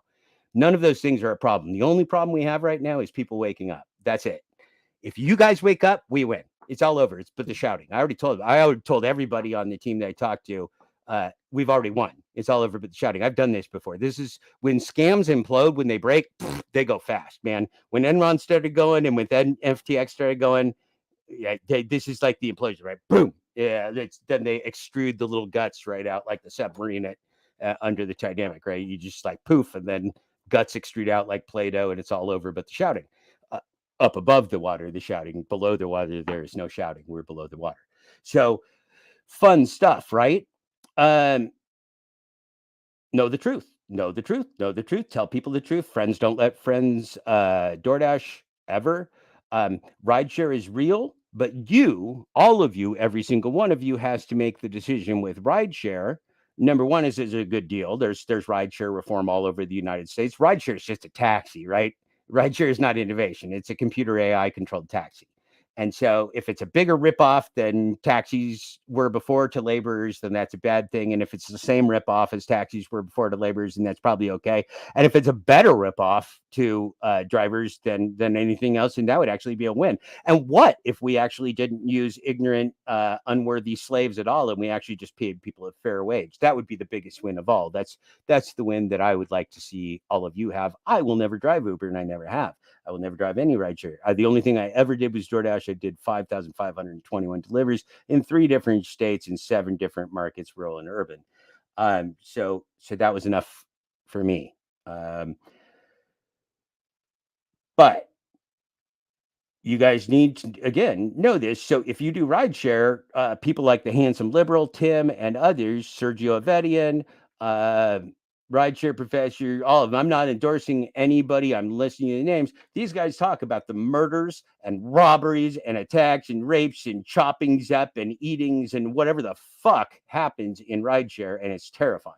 So if you want to do that with your car and your life, you can. I will never think that that's a particularly wonderful thing for anyone to do, and it's perilous. But I want to make very clear here that don't ever get confused between what DoorDash is or last mile delivery is, like Grubhub or Uber Eats or whatever. Don't get confused between worthless services that were never needed and things that transport human beings. They're not the same thing, right? Again, massive reform is needed in rideshare, so it's not a corporate AI app slavery scam, which it is today. But it's possible. It is theoretically possible to reform rideshare. It is impossible to make a car grow in your driveway. It is impossible to legislate or control DoorDash. It's a black box AI system. You can't explain it. They can't explain it. Nobody can understand it. Nobody will ever understand it. The only thing you can do is take its output and assume that it's correct and it's God of your world. And if you do that, you're dumb as fuck. You are the dumbest person on earth. You're dumber. You're as dumb as the Pedro DoorDash Santiago robot. You don't want to be that dumb. Do not be that dumb. My God. My God, people. Are you going to give up your mind to a corporate AI system owned by SoftBank, BlackRock, Japanese billionaires, Saudi Arabian dark money, and China? And that's America? This guy over here, like I'm pointing at this screen. This guy right here, see this guy? This guy right here, the guy that's talking to us, he thinks, you work hard in America. Does he know that he is supporting the worst people in the world? The worst corporate people in the world that are trying to destroy us with the military-industrial complex, the prison-industrial complex, murderous police, global warming, corporatocracy, starving us out without medical care, health care, safe working conditions, training, work standards, everything we gained during the industrial revolution. DoorDash and Pedro DoorDash Santiago robot want you to give up now because they want you to be an American like this guy, like the bald guy who needs you to pull up your fucking bootstraps. So let's pull up our bootstraps and listen. Did DoorDash force you to turn on the app? No. Mm-hmm. Did DoorDash force you to take the order? What forces people to turn on the app is desperation and poverty. Okay, everybody fucking knows this and we pretend we don't. Let's stop lying to ourselves and each other, okay? Nobody fucking does the gig economy if they have other options. Nobody. When you read the PR story about the fucking NFL punter that makes $10 million a year minimum NFL salary and does 5 DoorDashes on the weekends to do poor people, that's called corporate whitewashing. When they put out like, we love the women, the 10 women that work in DoorDash and we celebrate women's Women's History Month here at the corporation, that means that they're enslaving millions of women around the world and abusing them and putting them in dangerous, horrible situations and with all the corporate risk. So DoorDash, everything about DoorDash is a fucking lie. You cannot reform it. You can't fix it. Kill it with fire. Destroy DoorDash is one of my hashtags. Abolish app slavery is another one of my hashtags. The log outage is another one of my hashtags. Make yourself some fucking merch, man. Make everybody some merch. Let's kill this fucking thing with fire. Let's go. Let's go. You want to fight the bad guys? You're not. Here's the fun thing. Here's the secret fun thing. DoorDash is the easiest company to kill that we've ever faced. We can kill DoorDash fucking overnight. Do you know that? All you have to do with corporate AI is turn it off. That's the fucking silly secret they don't want you to know. If you just do what I did and you just take the DoorDash app off your phone, they're out of business. And that's whether you're a food ordering person in the food delivery app, whether you're a restaurant, whether you're a dasher. Every single one of us that made any terms of service agreement with DoorDash has been defrauded. None of those are legally defensible, nor are any of the confidentiality contracts with like Pedro the robot and Bentley the robot and some of the other shills that they have. Those confidentiality agreements are also not enforceable. Fraud and organized crime is not enforceable either contractually or in different types of agreements, confidentiality agreements. So none of this matters. They don't want you to know that, right? They had you agreed to a terms of service agreement that said you couldn't ever join forces and unionize. They think we're stupid. They think we're so dumb that we will never figure out that this little device that we have is a slave tool and that this is our own little personal slave tool shoved up our ass that DoorDash just vibrates for us whenever they want. And then we fucking jump. And some people think that feels fucking great. And they don't want to ruin the party because they love this thing shoved up their ass. If you want this shoved up your ass, shove it up your ass. Be a dasher. Shove it up your ass. Be Pedro DoorDash Santiago. Give yourself a fucking lobotomy. Do it all, man. Do it all. Drive your car into a fucking brick wall. Ruin everything. Ruin your life just like I did. I mean, man, if you're going to do it, go for it. Let's be an American. Be like this guy. Pull up your bootstraps and get the fuck into it. Let's go. Order? No. Did DoorDash, did you see an opportunity in the offer that they were offering you? Maybe you did. And then you made a decision, an independent decision to then take the offer and then run your car into the ground. There's a lot of accountability that needs to be taken. And I understand the people being upset. At one point in time, I will tell everyone here, I was very upset with Grubhub.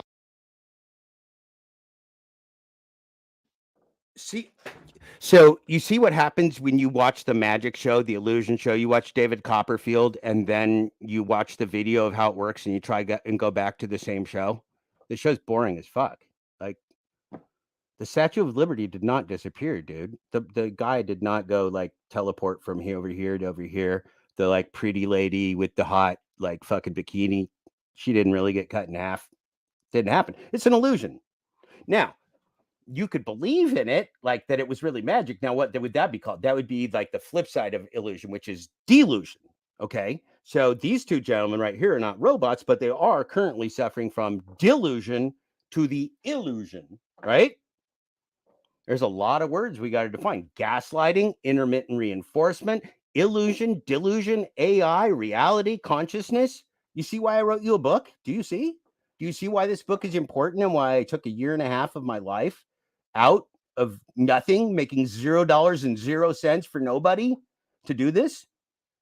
Just, I don't think my kids are going to live their natural lives unless I do. Like, if you want to know what my compensation is, I just divulged it to you. That's my compensation.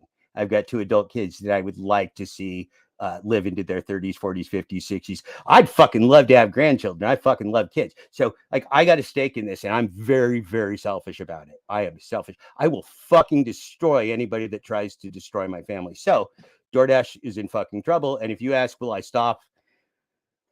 I'm going to let you fucking guess the answer. I'm going to let you fucking guess the answer because you're all very smart people. Let's go. Okay. I was very upset with Grubhub the same way that Jeff Thomas Black is upset with DoorDash. All right. And I literally was like doing things on purpose to make it seem like I'm getting back at. Okay. So what is that? So UDM is telling us he was gaslighted and he went from being a reasonable, calm, handsome, intelligent, musical person to a maniac like Pedro. That's what these things do. This is called gaslighting. This is what happens to you and me when we sit in the parking lot wanting to work and nobody's giving us work, right? So that the lie is you can work whenever you want. You can go out in your car whenever you want. You can work when DoorDash lets you work. Okay. And DoorDash lets you work as much as they want you to work. They let you make as much as they want you to make. And they fuck you over as much as they want to fuck you over and as much as you agree to. You want to be a YouRube or you want to be a YouTube? I would be a YouTube before I'd be a YouRube. Okay. Let's keep going and hear some wisdom. All right. These folks, man.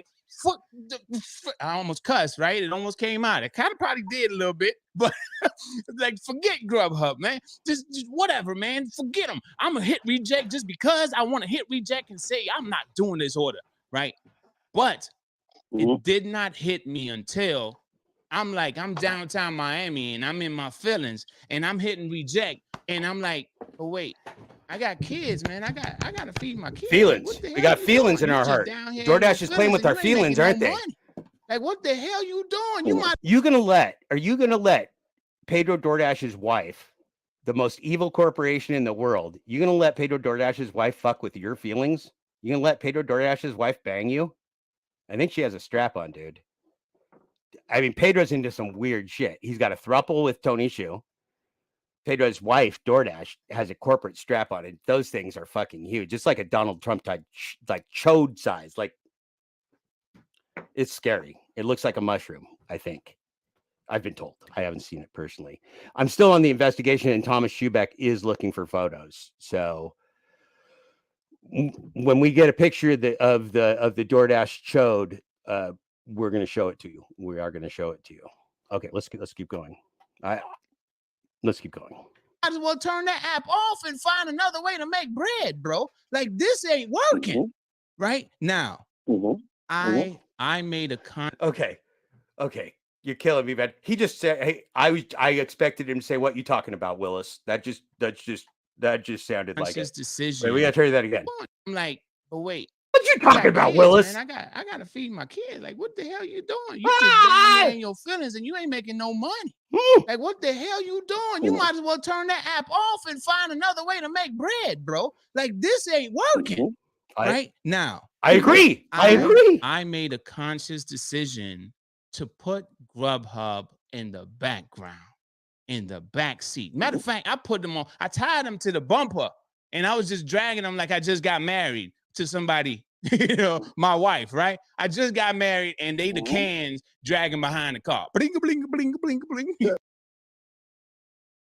My God, never treat anybody like DoorDash, please. I know it's an analogy, but Jesus Christ, he's scaring me. It sounds like Pedro's robot again. Pedro the robot. Sorry. You know, that's Grubhub for me. Right? Somebody needs like a Pedro DoorDash bot T-shirt. I mean, I'm not a graphic artist, I'm a writer, but come on, we got a lot of conceptual ideas here for a community. Now, you being upset, I went through those. I'm in a different space now. Acceptance rate. But look, there are some. The only significance of acceptance rate in the history of DoorDash, in the history of the only significance to anything DoorDash is doing to fleece you individually, one person at a time. The only thing that DoorDash is for is to coerce you and into doing things that are not in your personal and financial interest, which is all of dashing, of course. But let's assume that you're already an app slave and you're already out there and you're going to fucking die tonight and be homeless unless you make $25 more. Real scenario, right? This is what DoorDashing is. So you're going to die if you don't DoorDash. That's app slavery. When I did it, it was during the pandemic. I couldn't get any work and I didn't have any money, so I wasn't going to eat or have a roof over my head. So I'm an app slave, right? So I joined the app slavery. So when you're trapped in that, and you can't get out, that's when they got you, right? That's when they first pull you into this. I lost my point. Let's keep going again. Additional things that we need to discuss, and don't just got married to somebody you know, my wife, right? I just got married and they the Mhm. cans. Oh, the funniest thing ever. I got to tell you this. I shared it. I have a clip of the video. But when Pedro was having mental health problems at the end of last year, and he quit DoorDash. He didn't quit DoorDash, but he took a DoorDash timeout, and he did a video saying that DoorDash was like an abusive partner who you leave, but then you're sitting around and they made you feel good, and you kind of miss him, but they're abusive, and so you go back to it. So the Pedro DoorDash robot was telling you his the strap on DoorDash like thing. He was telling you that makes him feel good, and he misses it when it's gone. That's fucking weird. But I mean, Pedro uses a lot of really weird shit, but that was one of the weirdest ones. That made my fucking day. That was a long time ago when Pedro and I were still corresponding. I mean, I've watched every one of his videos for a year and a half, man. I've like studied the guy, not because he's a robot, because he was the most watched guy, and he's flip flopped back and forth from complete and total insanity to delusion to illusion to cult positivity to victim blaming. I mean, Pedro's all over the fucking map. Pedro's to high school bullying. Pedro's a maniac. Okay, the robot is broken. The robot is broken. But so he quit, right? He quit, and his analogy that this is a bad abusive girlfriend. So when you watch Pedro's channel, just remind yourself that Pedro thinks that abusive partner, male, female, whatever that abusive partner that was that made you feel good, but also abused the fuck out of you. Maybe you should go visit him and like do some banging again, get a banger. Pedro has great advice, man. Pedro, every fucking day, every fucking day I've been alive for the last fucking year and a half, that bastard's made a video. That robot has made a shitty video of bad gambling advice to people. So when people want to know why am I on Pedro's heels, why do I not like the DoorDash fucking Pedro robot? That's the answer. That's why I'm a big meanie pants. That's why I'm a mean guy. That's why I ruin the party for everyone. That's why Glitchgate's here. That's why I showed you that nothing's organic. There is no glitch. There's just a whole bunch of fucking features, and they're all designed to take you to the cleaners and exploit you and everybody else, and the consumers and the restaurants. Everybody, just turn it off. The log outage. Everyone. It's a flaming ball of shit. It's a flaming bag of dog shit. Turn it off. Turn it off. Everyone, restaurants, consumers, everyone, turn it off. Okay. So Pedro's telling you, like, the robot, it's glitchy, right? It's glitchy. The robot is glitchy. I'm going to show you Glitchy. Let me show you my Twitter account. I want to show you Glitchy because Glitchy is pretty fucking funny. Glitchy is actually Pedro's twin brother. They didn't give Glitchy Pedro's twin. He was like a robot twin. I don't know how robots are twins. I guess they were in the same something. I don't know, the same mechanics shop, whatever. When they put the junk on them, they were in the same thing. So let's share this tab instead. We're going to share this tab instead. There's Jeff's thing, and we're going to put in like you could do. We're going to say, and you can see I got like millions of words. You can't even read all the DoorDash information I've got in here. So we're going to go Glitchy. LRB, it is not. That's my Twitter account, and that's how I index all my stuff. Everyone loves Pedro DoorDash's brother Glitchy. Glitchy is a beloved character to everyone. So let's watch Glitchy. All right. Okay, there we go. Giving Glitchy the high five.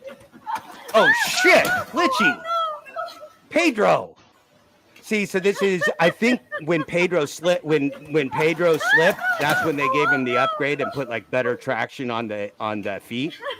I think. I'm not a robot expert, but I mean, you see the resemblance, right, between Pedro and Glitchy? Yeah, Pedro and Glitchy are... Oh my God, Glitchy. See, this is the thing. The ladies love Pedro and Glitchy. The women love Pedro and Glitchy. All right, we're going to share this tap instead. All right, so I hope you guys enjoyed Glitchy. I love Glitchy. Glitchy has not offended me still. Glitchy's still in my heart. The Pedro bot got like all kinds of new data, and it's all fucked up now. But Glitchy stayed pure. And Glitchy is our mascot. We're going to need a Glitchy t-shirt too. Pedro and Glitchy. Brothers from another lab. Brothers from another laboratory or other.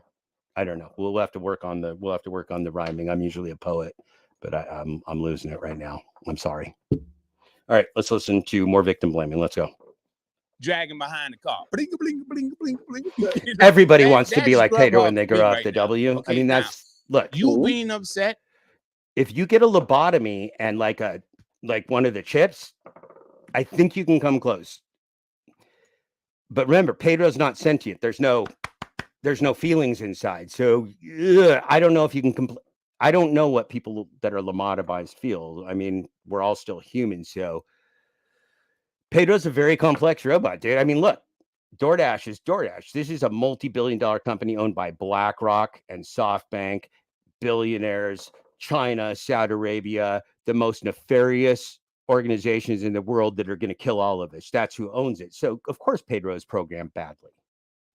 I mean, come on, Glitchy. They stopped doing right. They left Glitchy. I think Glitchy's the backup Pedro. Like if Pedro breaks, I think they just take Pedro's skin off and put it on Glitchy. That's my assumption. I think they just had one skin. Did anybody remember the ice skating movie? These Funny Blades of Glory. And the guy's like, I want to wear your skin to my birthday party. Yeah. So like Glitchy wants to wear Pedro's skin to his birthday party, but Glitchy doesn't feel like Pedro. All right, let's go. Oh, no, Glitchy and Pedro don't feel like humans. I'm sorry. It's like Torp, man. The Pedronator, yeah, it's probably is the Pedro. That might be that. I think that may call Glitchy that as like a thing. I don't know. There's so much going on in this.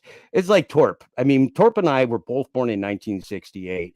Being 55 is not as easy. Like some of you aren't as old as us. We get aches and pains, little memory problems. We get glitchy. We're real, but we get glitchy like Glitchy. We fall on our faces and shit. And you guys laugh at us. My kids laugh at me. You go, you're a fucking grumpy old man. And I laugh my motherfucking ass off. Just like when you guys troll me, because that's funny shit. If you can't laugh at yourself like Pedro, you know you're glitchy. Okay. I went through those. I'm in a different space now, right? But adrenochrome delivery, sweet. Some additional things I would that deliver we need to discuss. And I don't feel like it's fair when you just jump on my platform. And even though I'm telling you that unfair, I was unfair. Although, okay, to be fair to my unfairness, UDM asks for callers and has the number on the bottom of the screen. So I get confused about fairness and unfairness. It's just like Pedro. Like when you watch his channel and tell him he sucks, he doesn't want you to watch his channel and tell him he sucks because it's unfair. So you're only supposed to watch the robot Pedro DoorDash orgy channel thruple thing. You're only supposed to watch that if you like it, because it's the power of positive thinking. Otherwise, you have a victim mentality. If you don't like Pedro, the Pedro robot, that's a victim mentality. Victim mentality. Are you an American or are you a victim mentality? Come on. Let's be exceptional here. Okay, I'm willing to listen to you, but it's unfair to me that you're not willing to hear what I have to say. And it's almost like a battle to try to get a word in. I love it. That was no. What I'm saying is, I think there actually is like a Pedro Douche Canoe Santiago that works in the outdoor industry, but that's not. There's other models. There's definitely other models, but I think the Pedro Douche Canoe is like that thing can bang and stroke, which is amazing. I mean, it's like a double banger. Come on. Can I finish? Can I finish? You talking about can I respond? But what you talking about, Willis? What you talking about, Willis? Okay. All right. Thank you. All right. So it's unfair. It's unfair. I hate playing the asshole. To me, I really do. to invite this to my platform, and we cannot have a civilized conversation about it where you state your points. I state. Man, when I was getting arrested by the police in Portland for protesting governmental fraud and a bunch of douchebag dipshit oligarchs, they also said I was not being civil. I have a problem with civility sometimes. You can look at my if you look at my Twitter, you can see my mugshot. Want to see my mugshot? You guys like that? Look at the mugshot.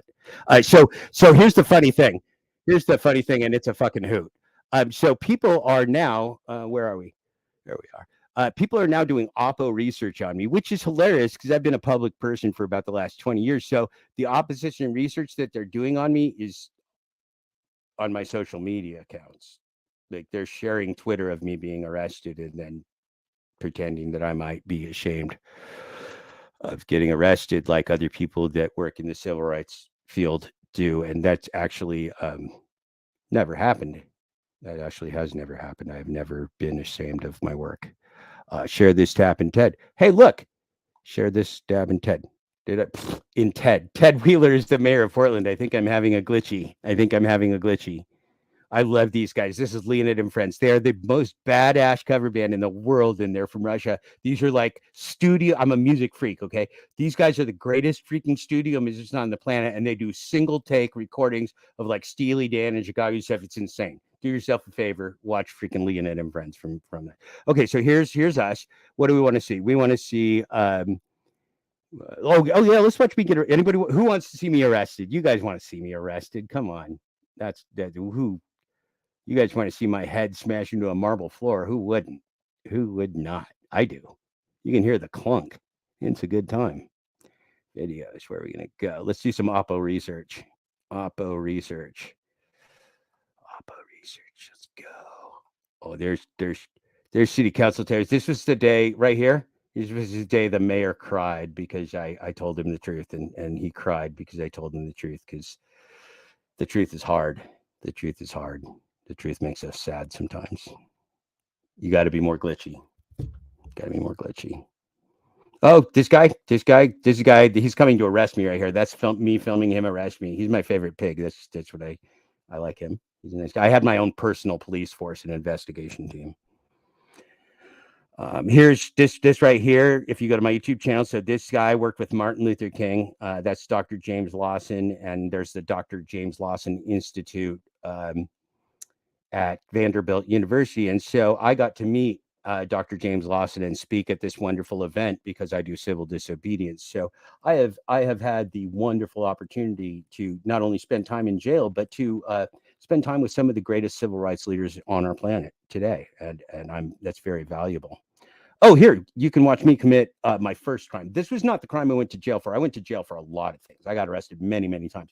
But this was one of the things. This was what, let's say, poked the bear. All right. So this was live.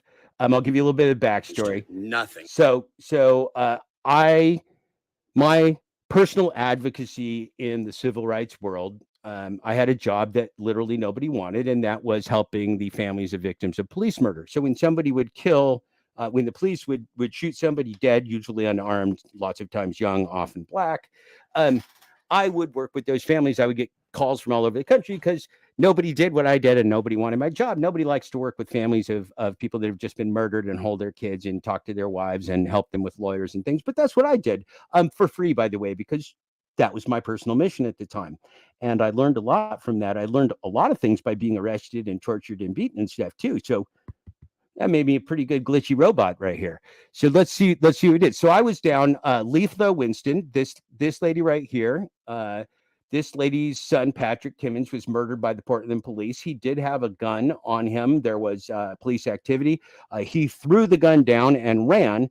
And as he was running, after he was unarmed, the police shot him to death multiple times while he was unarmed. But he touched the gun once, so they had to do it. So here is, and of course, that's a justified shooting because cops get scared of people running away on their backs when they're unarmed, right? Like a person running away, like their back could like fucking give you the bird or something while they're doing it. Very hazardous. Police get scared a lot. That's why they have qualified immunity. So that's another book I have, by the way. If you want to read about like my experience with police accountability and stuff and murders and stuff, yeah, I do that too. It's a good time. All right, it's not a good time. I like this a lot more. I'm very glad to be retired from police accountability because I'm really tired of that. It was a lot of grief and a lot of pain, and I loved what I did. These people are still my friends today, but I don't do that anymore. I do this now. Here we go. Okay, so they're testifying. I get tired of it because Ted Wheeler is a ponderous piece of shit. That's Ted right there. He's still the mayor. Officers, they do not need to be tampered with. They need to be running the whole time that they're on duty. No stopping, no pausing, just straight through. It needs to be very clear So Letha is trying to explain to the mayor why the murder of her son. So the mayor is actually the police commissioner here in Portland too. So Letha is trying to nicely explain to the person who's in charge of the Portland police why murdering her son, who is unarmed, is a problem. It's a complex issue, but yes, Letha is attempting to explain that. Let's listen. That we see our loved ones when things are happening on September 30th of 2018. I feel like nothing that night should have happened, but my son was shot.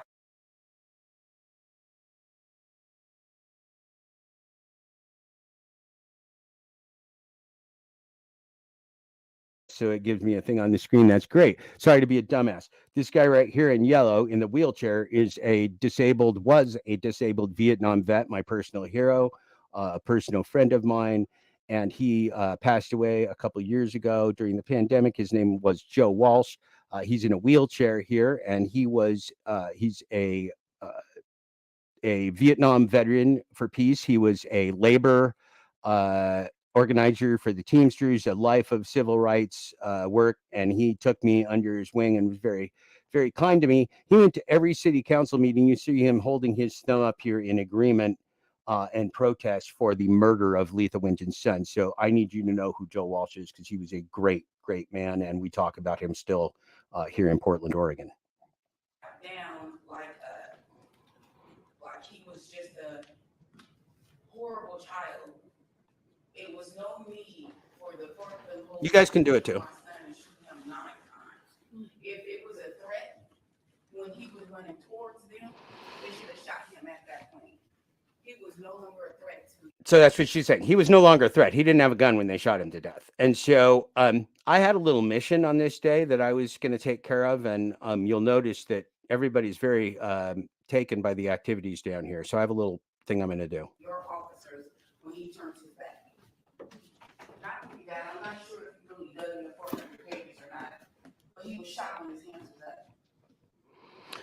up. This woman right here in the red cap and the blue shirt is one of the people in my documentary movie about her grandson, Moose Hayes. That film's called Moose, and that will be coming out later this year.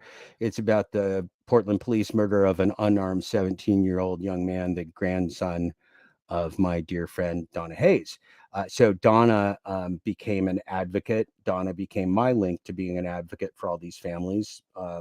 So we developed this community. I had not lost a family member, but I fell in love with this community, mostly of people of color, but people of all different races, and began fighting with them because that's what I do. I'm a kind of a media guy. You can see that I probably talk a lot and I write a lot of words, and I kind of fuck people up sometimes because I'm a little bit of an outlaw. But so I love these people, and Donna and I spent a lot of time together. We were just together. If you look at my Twitter, you can see just a couple weeks ago some pictures that I took of her grandson. We went out and visited the mural of Moose. He was a very let's show you that, shall we? Let's show you that. I forget that we're all in the same place and I can actually show you shit. You guys should go to my Twitter, right? If you wanted to learn about all this stuff. I give it all to you in modules, but literally, like, there's probably 5 books written for you here that you could read about if you want to. There's millions of words. You can just go do it. What does it say? I don't know, like 153,000 posts. So I don't know, do the average, do the math. 153,000 posts I've done for you folks on civil rights. I hope that has something to offer you. We got glitchy, so let's go for Moose Doc Film. All right. Yeah, I got a hashtag, baby. All right. Sylvia Dollarson passed away as well. So this is Moose's great grandmother and my dear friend. There's Sylvia Dollarson. That's Donna's mom. This is at a fundraiser for Moose. That is Moose's younger sibling that Moose never got to know because Moose is dead and was dead at this time. What else we got? So we got to go back here.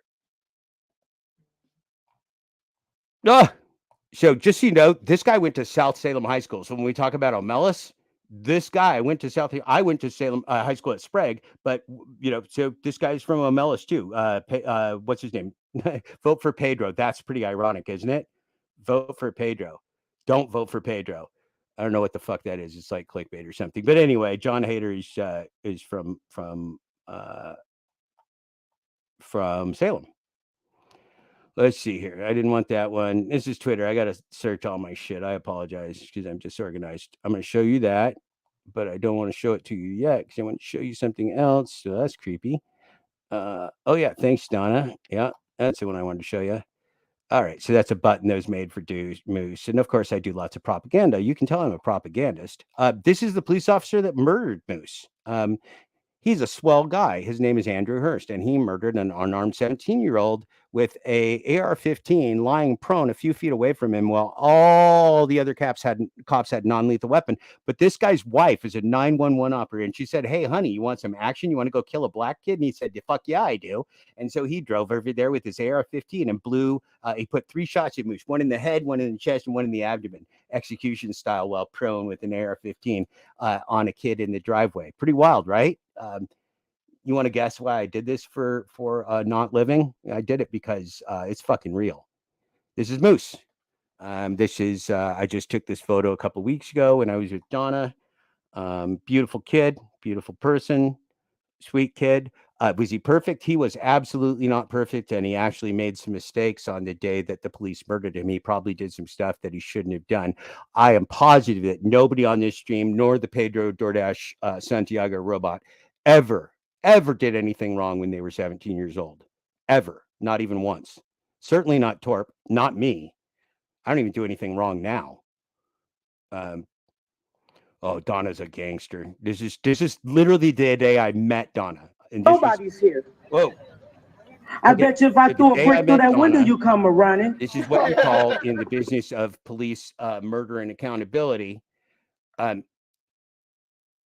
This is what you call an angelversary. And so an angelversary is the 1-year anniversary of your police murder. Isn't that cute? That's nice. We celebrate those things in this community. So this was a few years ago when we celebrated the 1-year anniversary. I went to this. I didn't know any of the family. I went to the protest, and then I met this family. And I said, "Hey, I'm a writer. I'm going to help you do this." And I did. And we became family. So that's how my life goes. It's kind of weird. Kind of weird. Here we go. What'd I do? I skipped from front to back. We'll do it again. Oh, come on. Get the fuck out of here. I'm going to start swearing like the Pedro DoorDash robot. If I refresh it, will it do something? Fucking Twitter. Fucking Elon. Enron. I call him Enron Mist. That's my favorite name for him. Oh, let's try this again. Where do we get Donna? There's Donna. All right, here we go. So this is the day I met one of my close Nobody's friends in the world. here. It's a very special day for me. I bet you if I threw a brick through that window, you come a running. All right, Nobody's stop here. fucking up, Jeff. Let's get it going. I bet you if I threw a brick through that window, you come a running. But I'm not a criminal. I'm just a woman looking for answers. Come on. Come on and talk to us. Mm-hmm. Or do you fear for your life? They do. You probably do. You all fear for your life if somebody chews some gum. UDM's going to learn. So UDM's talk gonna to learn. us. You can stand and open a window. Do any windows open? Okay, so Oh man, you can stand out somewhere and get on the roof and with your bullhorn. Talk to us. okay, so that was you. I think you guys can all agree that Donna's a straight up fucking gangster, right? Okay, so I fell in love with that woman on at first sight because she's a genius and she's a political genius and she's one of my closest friends. So what she was saying, we were all standing outside the Portland East Precinct Police station where Officer Hurst, the murderer of a 17-year-old innocent, unarmed Moose Hayes, worked. And of course, the police, there were no police, right? They were all locked in their building, little snowflakes hiding from all of us scary people who don't want them to murder our kids. It's amazing. It's amazing what happens. It's amazing what happens. All right. So that was Donna. That's badass, right? This is Venus Hayes. Whoa, I stopped sharing with you. Let's reshare. Let's reshare. I hope this is enjoyable to you. I don't know what the fuck I'm doing, but I guess I needed to tell you guys what I do this for so you guys can trust me or something or not trust me. I don't fucking care. I'm going to do the same thing either way. All right. So this is Venus Hayes, lovely, beautiful mother of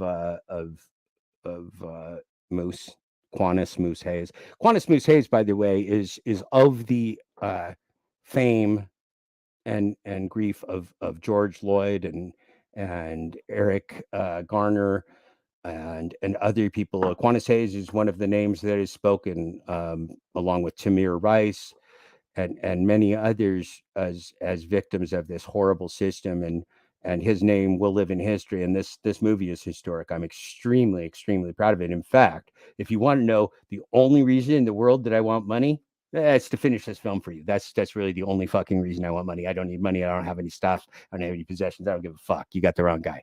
Anyway, so there's that. I'm just gonna take you through a couple little things. We're gonna watch. So when I saw this absolutely amazing, life-changing event, right? I met this gentleman and I interviewed him on the spot because that's kind of what I do. When you're a journalist, you tend to interview people. I do that sometimes. And here we go. We're going to listen to Terrence Hayes, the cousin of Moose Hayes. And Terrence became my close friend. Interestingly enough, we exchanged phone numbers. And the next morning after this anniversary, Terrence and I were together sitting eating breakfast with his wife. And I was learning about their family because they captured my heart in a fucking second. Let's go. 2, 1. My name is Terrence Hayes, Hays. Quantus Hayes was my little cousin / nephew. And we just out here today challenging the Portland police to be accountable to the shenanigans of murdering young people, murdering innocent people, murdering unarmed people. Do not confuse it.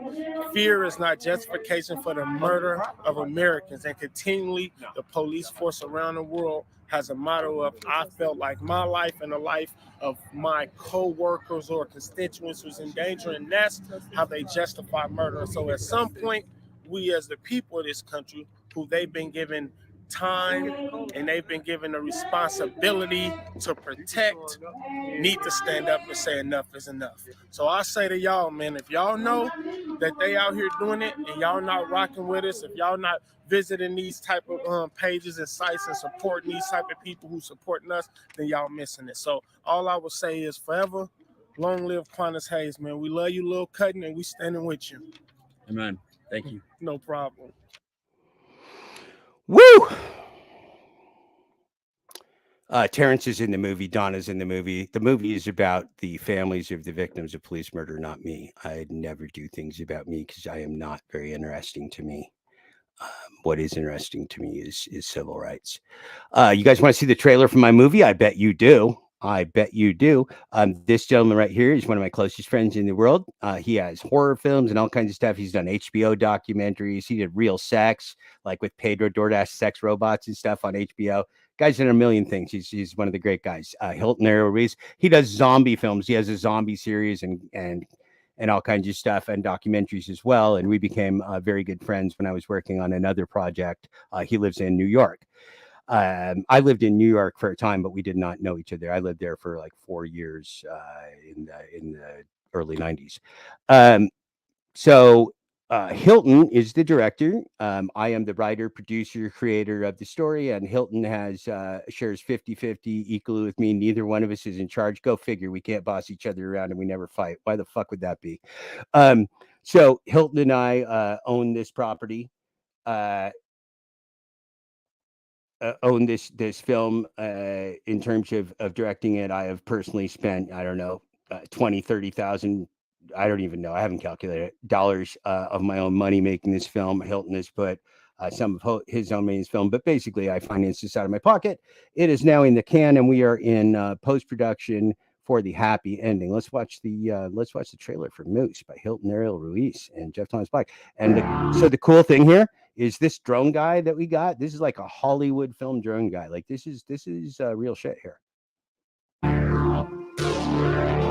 Now, Oregon has a history of racism going back to when the state was established. Its constitution actually prohibited minorities from living here. It was built by a white supremacist majority.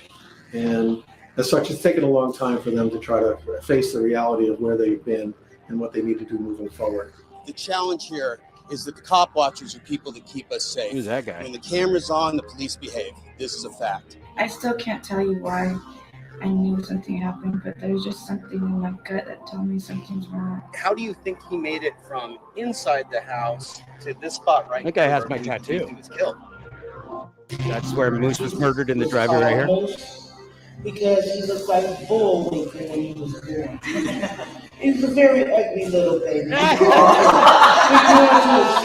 Don is a You see fucking bad. Eli Ritchie, who's being persecuted by the city of Portland for filming police legally, including the police Look at me, chief I never by shave. I'm statute always a is on fucking duty mess. 24/7, I'm sorry. 365. And then you arrested me for a probation violation. well, You find out that I getting wasn't pulled on over probation, again. and then you said that I interfered. Terrorist. What we have Terrorist going activity. on right now in Portland is a cover-up, and the first line of battle is the cop watchers. Take this phone. Leave it on speaker. That was covered So by they the can New York witness it. Times. That was covered by all the media in the world, by the way. John Elfritz was Oh, inside. no, you guys City just Team missed me getting my Ministry head smacked shelter, into the concrete. Oh, experiencing no, mental- we can get a better was shot inside afterwards. City Team Ministry shelter. Oh, God, experiencing this is a awful. I'm mental sorry. health crisis. Hold on. I'm going to put a content warning. Everybody stop and listen to me, okay? What's coming up next in this trailer is the murder of John Elfritz. He's shot to death. You can't see any blood or anything. It's a distant thing, but anybody that does not want to see somebody shot to death, executed by a firing squad of the Portland police, please don't turn away from your screen, and I'll tell you when you can come back, okay? Thank you very much. Adult content warning, please. I'm not joking. I do not want anybody to see this police murder that does not want to see it. I'm going to take a minute. Does everybody understand what I'm talking about here? Okay. I don't need anybody having fucking nightmares here that they don't already have in their head. This is life and death. This is true life. And there's a reason we tell the truth, because the truth is fucking ugly, just like war. In war, people are blown apart and they lay there in their own bodily fluids. When the police murder somebody, they don't fucking clean up the mess either. They don't even tell the family they're dead. They gaslighted. You know how Moose's family found out that their 17-year-old family member was dead? On social media. There started being rumors going around, and somebody called, the phone started ringing. You go, we heard Moose was murdered. Now, did the police know who Moose was? Yes, they did. They knew exactly who he was. They knew his family was. They knew who his mom was. They knew everything. Did they tell his family that they had murdered the child? No, not until much, much later, after the family had already learned in the worst possible way. And even then, they didn't tell them the truth. They said, come down to the police station and we'll talk to you. So they gaslighted them. They didn't. So this family drove down to the police station not knowing what happened to the 17-year-old, whether he was dead or alive. Is this the worst fucking thing you've ever heard? Because if it's not the worst fucking thing you ever heard, I should not have made this movie. Because I made this movie because it was the worst fucking thing I ever heard. That's why I made the movie. So I hope it's the worst fucking thing you ever heard. Are we ready to see somebody get murdered? Okay, so that press conference that you just saw me speaking to, which had media, CNN, Europe, New York Times, everything, that black man, bald man is my friend, Andrew Stroth, a famous attorney and sports agent and everything, but he does civil rights now. Anyway, that was it. So let's watch this content warning. When 8 officers stormed into the homeless shelter with their assault rifles and weapons drawn and a police-trained canine dog. Boy, it sure seemed like that guy across the room from 8 officers that shot him to death. It sure seemed like he was dangerous, didn't it? Can you imagine how in danger that those 8 police officers with their police dog were when they had to shoot John Elfritz to death for no reason? I mean, it must have been terrifying. That's what qualified immunity is for, because being a cop is scary. A couple of days ago that the 8 police officers that shot and killed him had been exonerated. Christopher was born in Israel. This is Christopher Kalonji. Christopher Kalonji was murdered by the Clackamas County sheriffs when he was unarmed in his underwear, descending from his apartment window. And the cop that was on the ladder, who was going to allegedly help was he 18, 19? I don't remember. He was 19, I think. This small underwear clad, fuzzy haired, sweet boy descend from his apartment. Well, that stupid fucking pig fell off the ladder and fell on his ass. And so that scared Christopher Kalonji, who got scared, who wouldn't be scared surrounded by cops. He was unarmed. He was having a mental health incident, But of course, when the police show up and scare the shit out of you and are going to kill you, that's probably another mental health incident. Anyway, so when Fat Ass Pig fell on his ass, what happens when fat ass pigs fall on their ass is they open fire. Because when fat ass pigs fall on their ass, they're afraid that they're going to hurt themselves, or they have glitch. They have a glitch when they fall on their ass. They got to. Lots of cop killings are like that. I've dealt with lots of cop killings. When police fall down, if you see a cop trip, fucking run, because they're bad at they're fucking terrible thinkers. They're terrible thinkers, and then they may think they tripped because you looked at them, so they might shoot you. I'm not joking, by the way. I'm not joking. All right, so Chris gets scared. Fat ass pig falls down. Chris takes 2 steps up back toward his room, right? And so the cops fucking open fire, fill him with lead, right? Okay, so now this terrified kid is now laying on the floor and dying, right? How many hours was it? 4? I think it was 4 hours with no medical care while they pumped tear gas into the bedroom of this apartment. Now, during all of this, because cops are really fucking nice people, they're heroes, and they're here to protect you. During all this, these cops that were here to protect you, they were in the apartment complex office with Christopher Kalanji's mother and father saying everything's fine. We're talking to Chris. He's safe. Well, Chris was actually, in reality, just like DoorDash. So that was an illusion. That was an illusion of Chris's safety. But the illusion was a lie. Chris was bleeding to death on his floor while the police were pumping in so much tear gas into the room that the entire place became a toxic hazard and nobody could even go inside. And then, of course, when they found Chris, he wasn't quite dead yet, but he was close enough because they got him to the hospital and he fucking died because he bled out for 4 hours while his parents were lied to. Oh, and I'm gonna move over to the story because I could talk to you about police accountability as long as I could talk to you about the gig economy, and you fucking don't want that. You do not want that. My friends didn't think I used to be a fun guy. They like my stories about the gig economy. Nobody fucking likes my stories about police murder. Nobody likes my fucking stories about police murder. Okay, nobody. So I won't try to tell you too many more stories. It's very disturbing, and I'm happy to be working in the gig economy with silly robots like Pedro, Glitchy, DoorDash, Santiago. This is all good fun for me. This is all good fun. Nobody's dying. I haven't died yet. You haven't died yet. Nobody's dying. Let's keep people from dying. That's what I'm into. I don't like death. So I don't mind death, but not this way. Fuck the police. All cops are bastards. Jesus Christ, man. If you don't know, look, DoorDash is pure evil. Police are slave catchers and murderers that occupy us. Those are the facts of life. Those are just facts. You can study a million things about those facts, but I just told you the 2 facts you can bank on. Put it on a fucking t-shirt, wear it around, okay? And look at it in the mirror every day. So, after all of that, Chris's parents went homeless for about 2 years after their son was murdered. So, if your child was heinously murdered, left on the floor to bleed out while you were lied to and you went homeless, would you pull yourself up by your bootstraps? That is the question. Would you do the America, pull yourself up by your bootstraps and just get on with it because the police are good guys and it was justified shooting? Sure you fucking would. Sure you fucking would. Of course you fucking would. Absolutely need to be in the streets. That's Portland. Yeah, I film riots too. I'm a big riot guy. What's Warzone. amazing to me is you have a Department of Justice report. Proud Boys. You have a Andrew Stroh. settlement agreement in place, and you have a city Hollywood and police drone. department that, from our view, hasn't changed.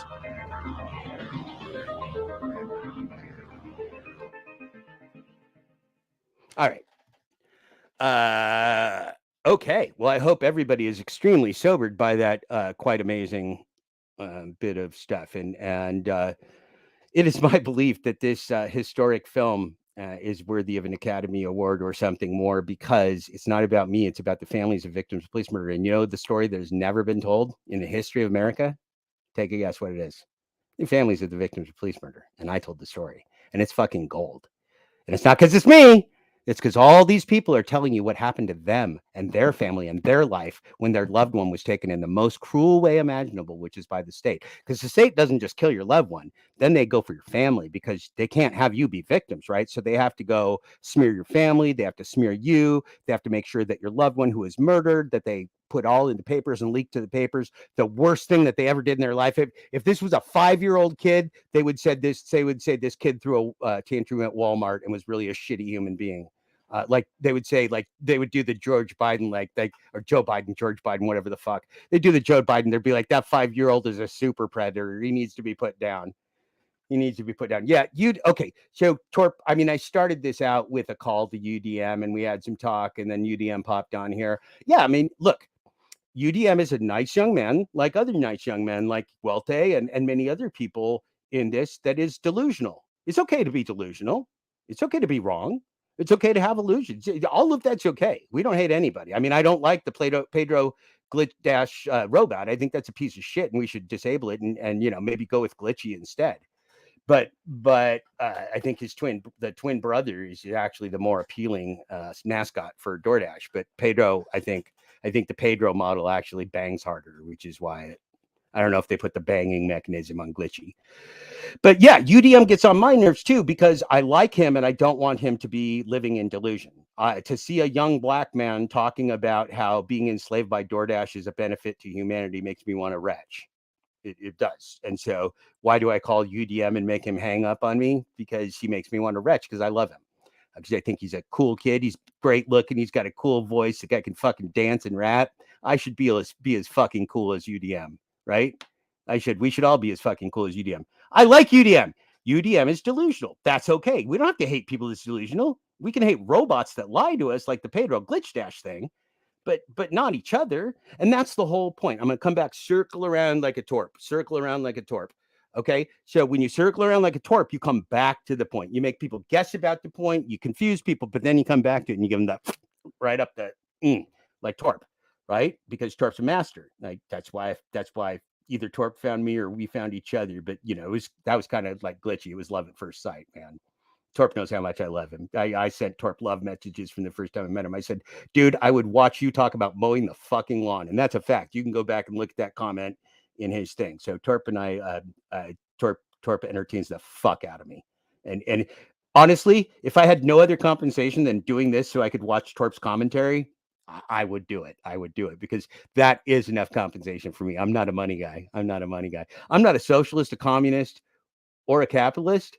I'm a humanist. I don't give a fuck about your economic thing. I don't care what your monetary bullshit is that all the oligarchs made and stole from you. I don't fucking care. Money is the stupidest fucking thing. Money is a medium of exchange. If you make yourself a slave for medium of exchange, why would you make yourself a slave so you can trade tomatoes to your neighbor for fixing your car? You need to be a slave for a corporation to trade tomatoes for car repair? No, you got conned. Jesus Christ, predatory capitalism at a con. We've let corporations came in. We gave them free fucking speech, even though they're undead fucking monstrous things, right? We let the oligarchs direct them. We let them buy everything, destroy our world, make a military industrial complex, a prison industrial complex, ruin families, lock up people. We put Joe Biden as president, who's the super predator guy that's ruined more black families' lives than any man on earth. And he's a fucking good guy. He's a fucking good guy for the Democrats because he did the worst fucking racist legislation in the history of America. That's the fucking good guy. I grew up a Democrat. I've never voted Republican in my life. Joe Biden makes me want to fucking retch. And when I said that, when they said Joe Biden's going to be the king, I said, I'm out, motherfucker. I'm out, motherfucker. They said, well, he's not racist anymore. And I said, well, I'm not a Democrat anymore. Go fuck yourself. That's my message to the Democrats. Go fuck yourself. To the Republicans, go fuck yourself. Vivek, whatever the fuck yourself. Bernie Sanders, fuck yourself. Freedom Party, fuck yourself. Every single one of them. If you want to play, so let's just talk about organic, okay? Because I'm going to fucking rant right here. I'm going to be like a Torp for a minute. Okay? Here's predatory fucking capitalism. You live in O'Mellis, you're a fucking slave. And if you don't know it, you're a fucking rube slave.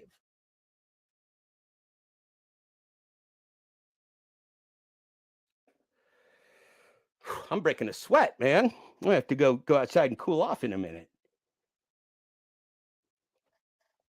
But I'm wearing my tinfoil hat because this is all conspiracy. A grand conspiracy. We didn't really land on the moon, and we got alien bodies and cold fusion, motherfucker. You don't even need our power anymore. We are in the end stage of capitalism because capitalism, just like DoorDash, is not organic. So you got lied to. There's no market. There's no Dow. There's no other. Behind every financial market is a human person flipping a switch so that they win. the LIBOR rate. Like, this was a scandal from 10 years ago. I'm an economist. I graduated from Duke Business School. Okay. So the LIBOR rate, this is the interbank loan rate. Banks loaning money to each other. You know how those those rates were supposed to be set by the free market. You want to know what the free market is? The free market is me sending a text message to my buddy Torp and going, "Hey, buddy Torp, it sure would help out old Jeff Thomas Black if the LIBOR rate would drop by a couple points tonight." Are you fucking kidding me? How stupid are we? That's DoorDash. It sure would help us out if you accepted a $2,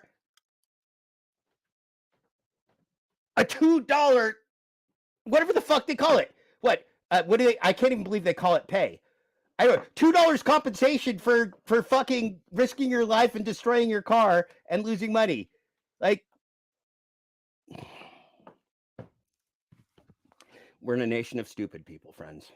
We've been propagandized into fucking moronic Pedro DoorDash robots. That's why Pedro resonates with the people, because he's as stupid as America. Pedro is the embodiment of DoorDash in America. That's why he's a fucking robot. That's why DoorDash made him. DoorDash made Pedro to bang you. Bang, bang, bang, bang, bang, bang, bang, bang, bang. Pedro bangs you 365. And Pedro's made $1 million fucking bucks banging your ass. Congratulations. You and Glitchy and Pedro can have a fucking throuple. Congratulations. I'm fucking exhausted and we've done enough, and I'm not going to show you my crimes. You can log on to my fucking YouTube and watch me do crimes and go to jail and get my head smashed into the pavement. I don't fucking care anymore. Pew, pew, pew. I'm out, folks. This has been the fucking exhausting Full Dash Closure audiobook and podcast. You guys are my fucking heroes and I'm fucking exhausted. Later.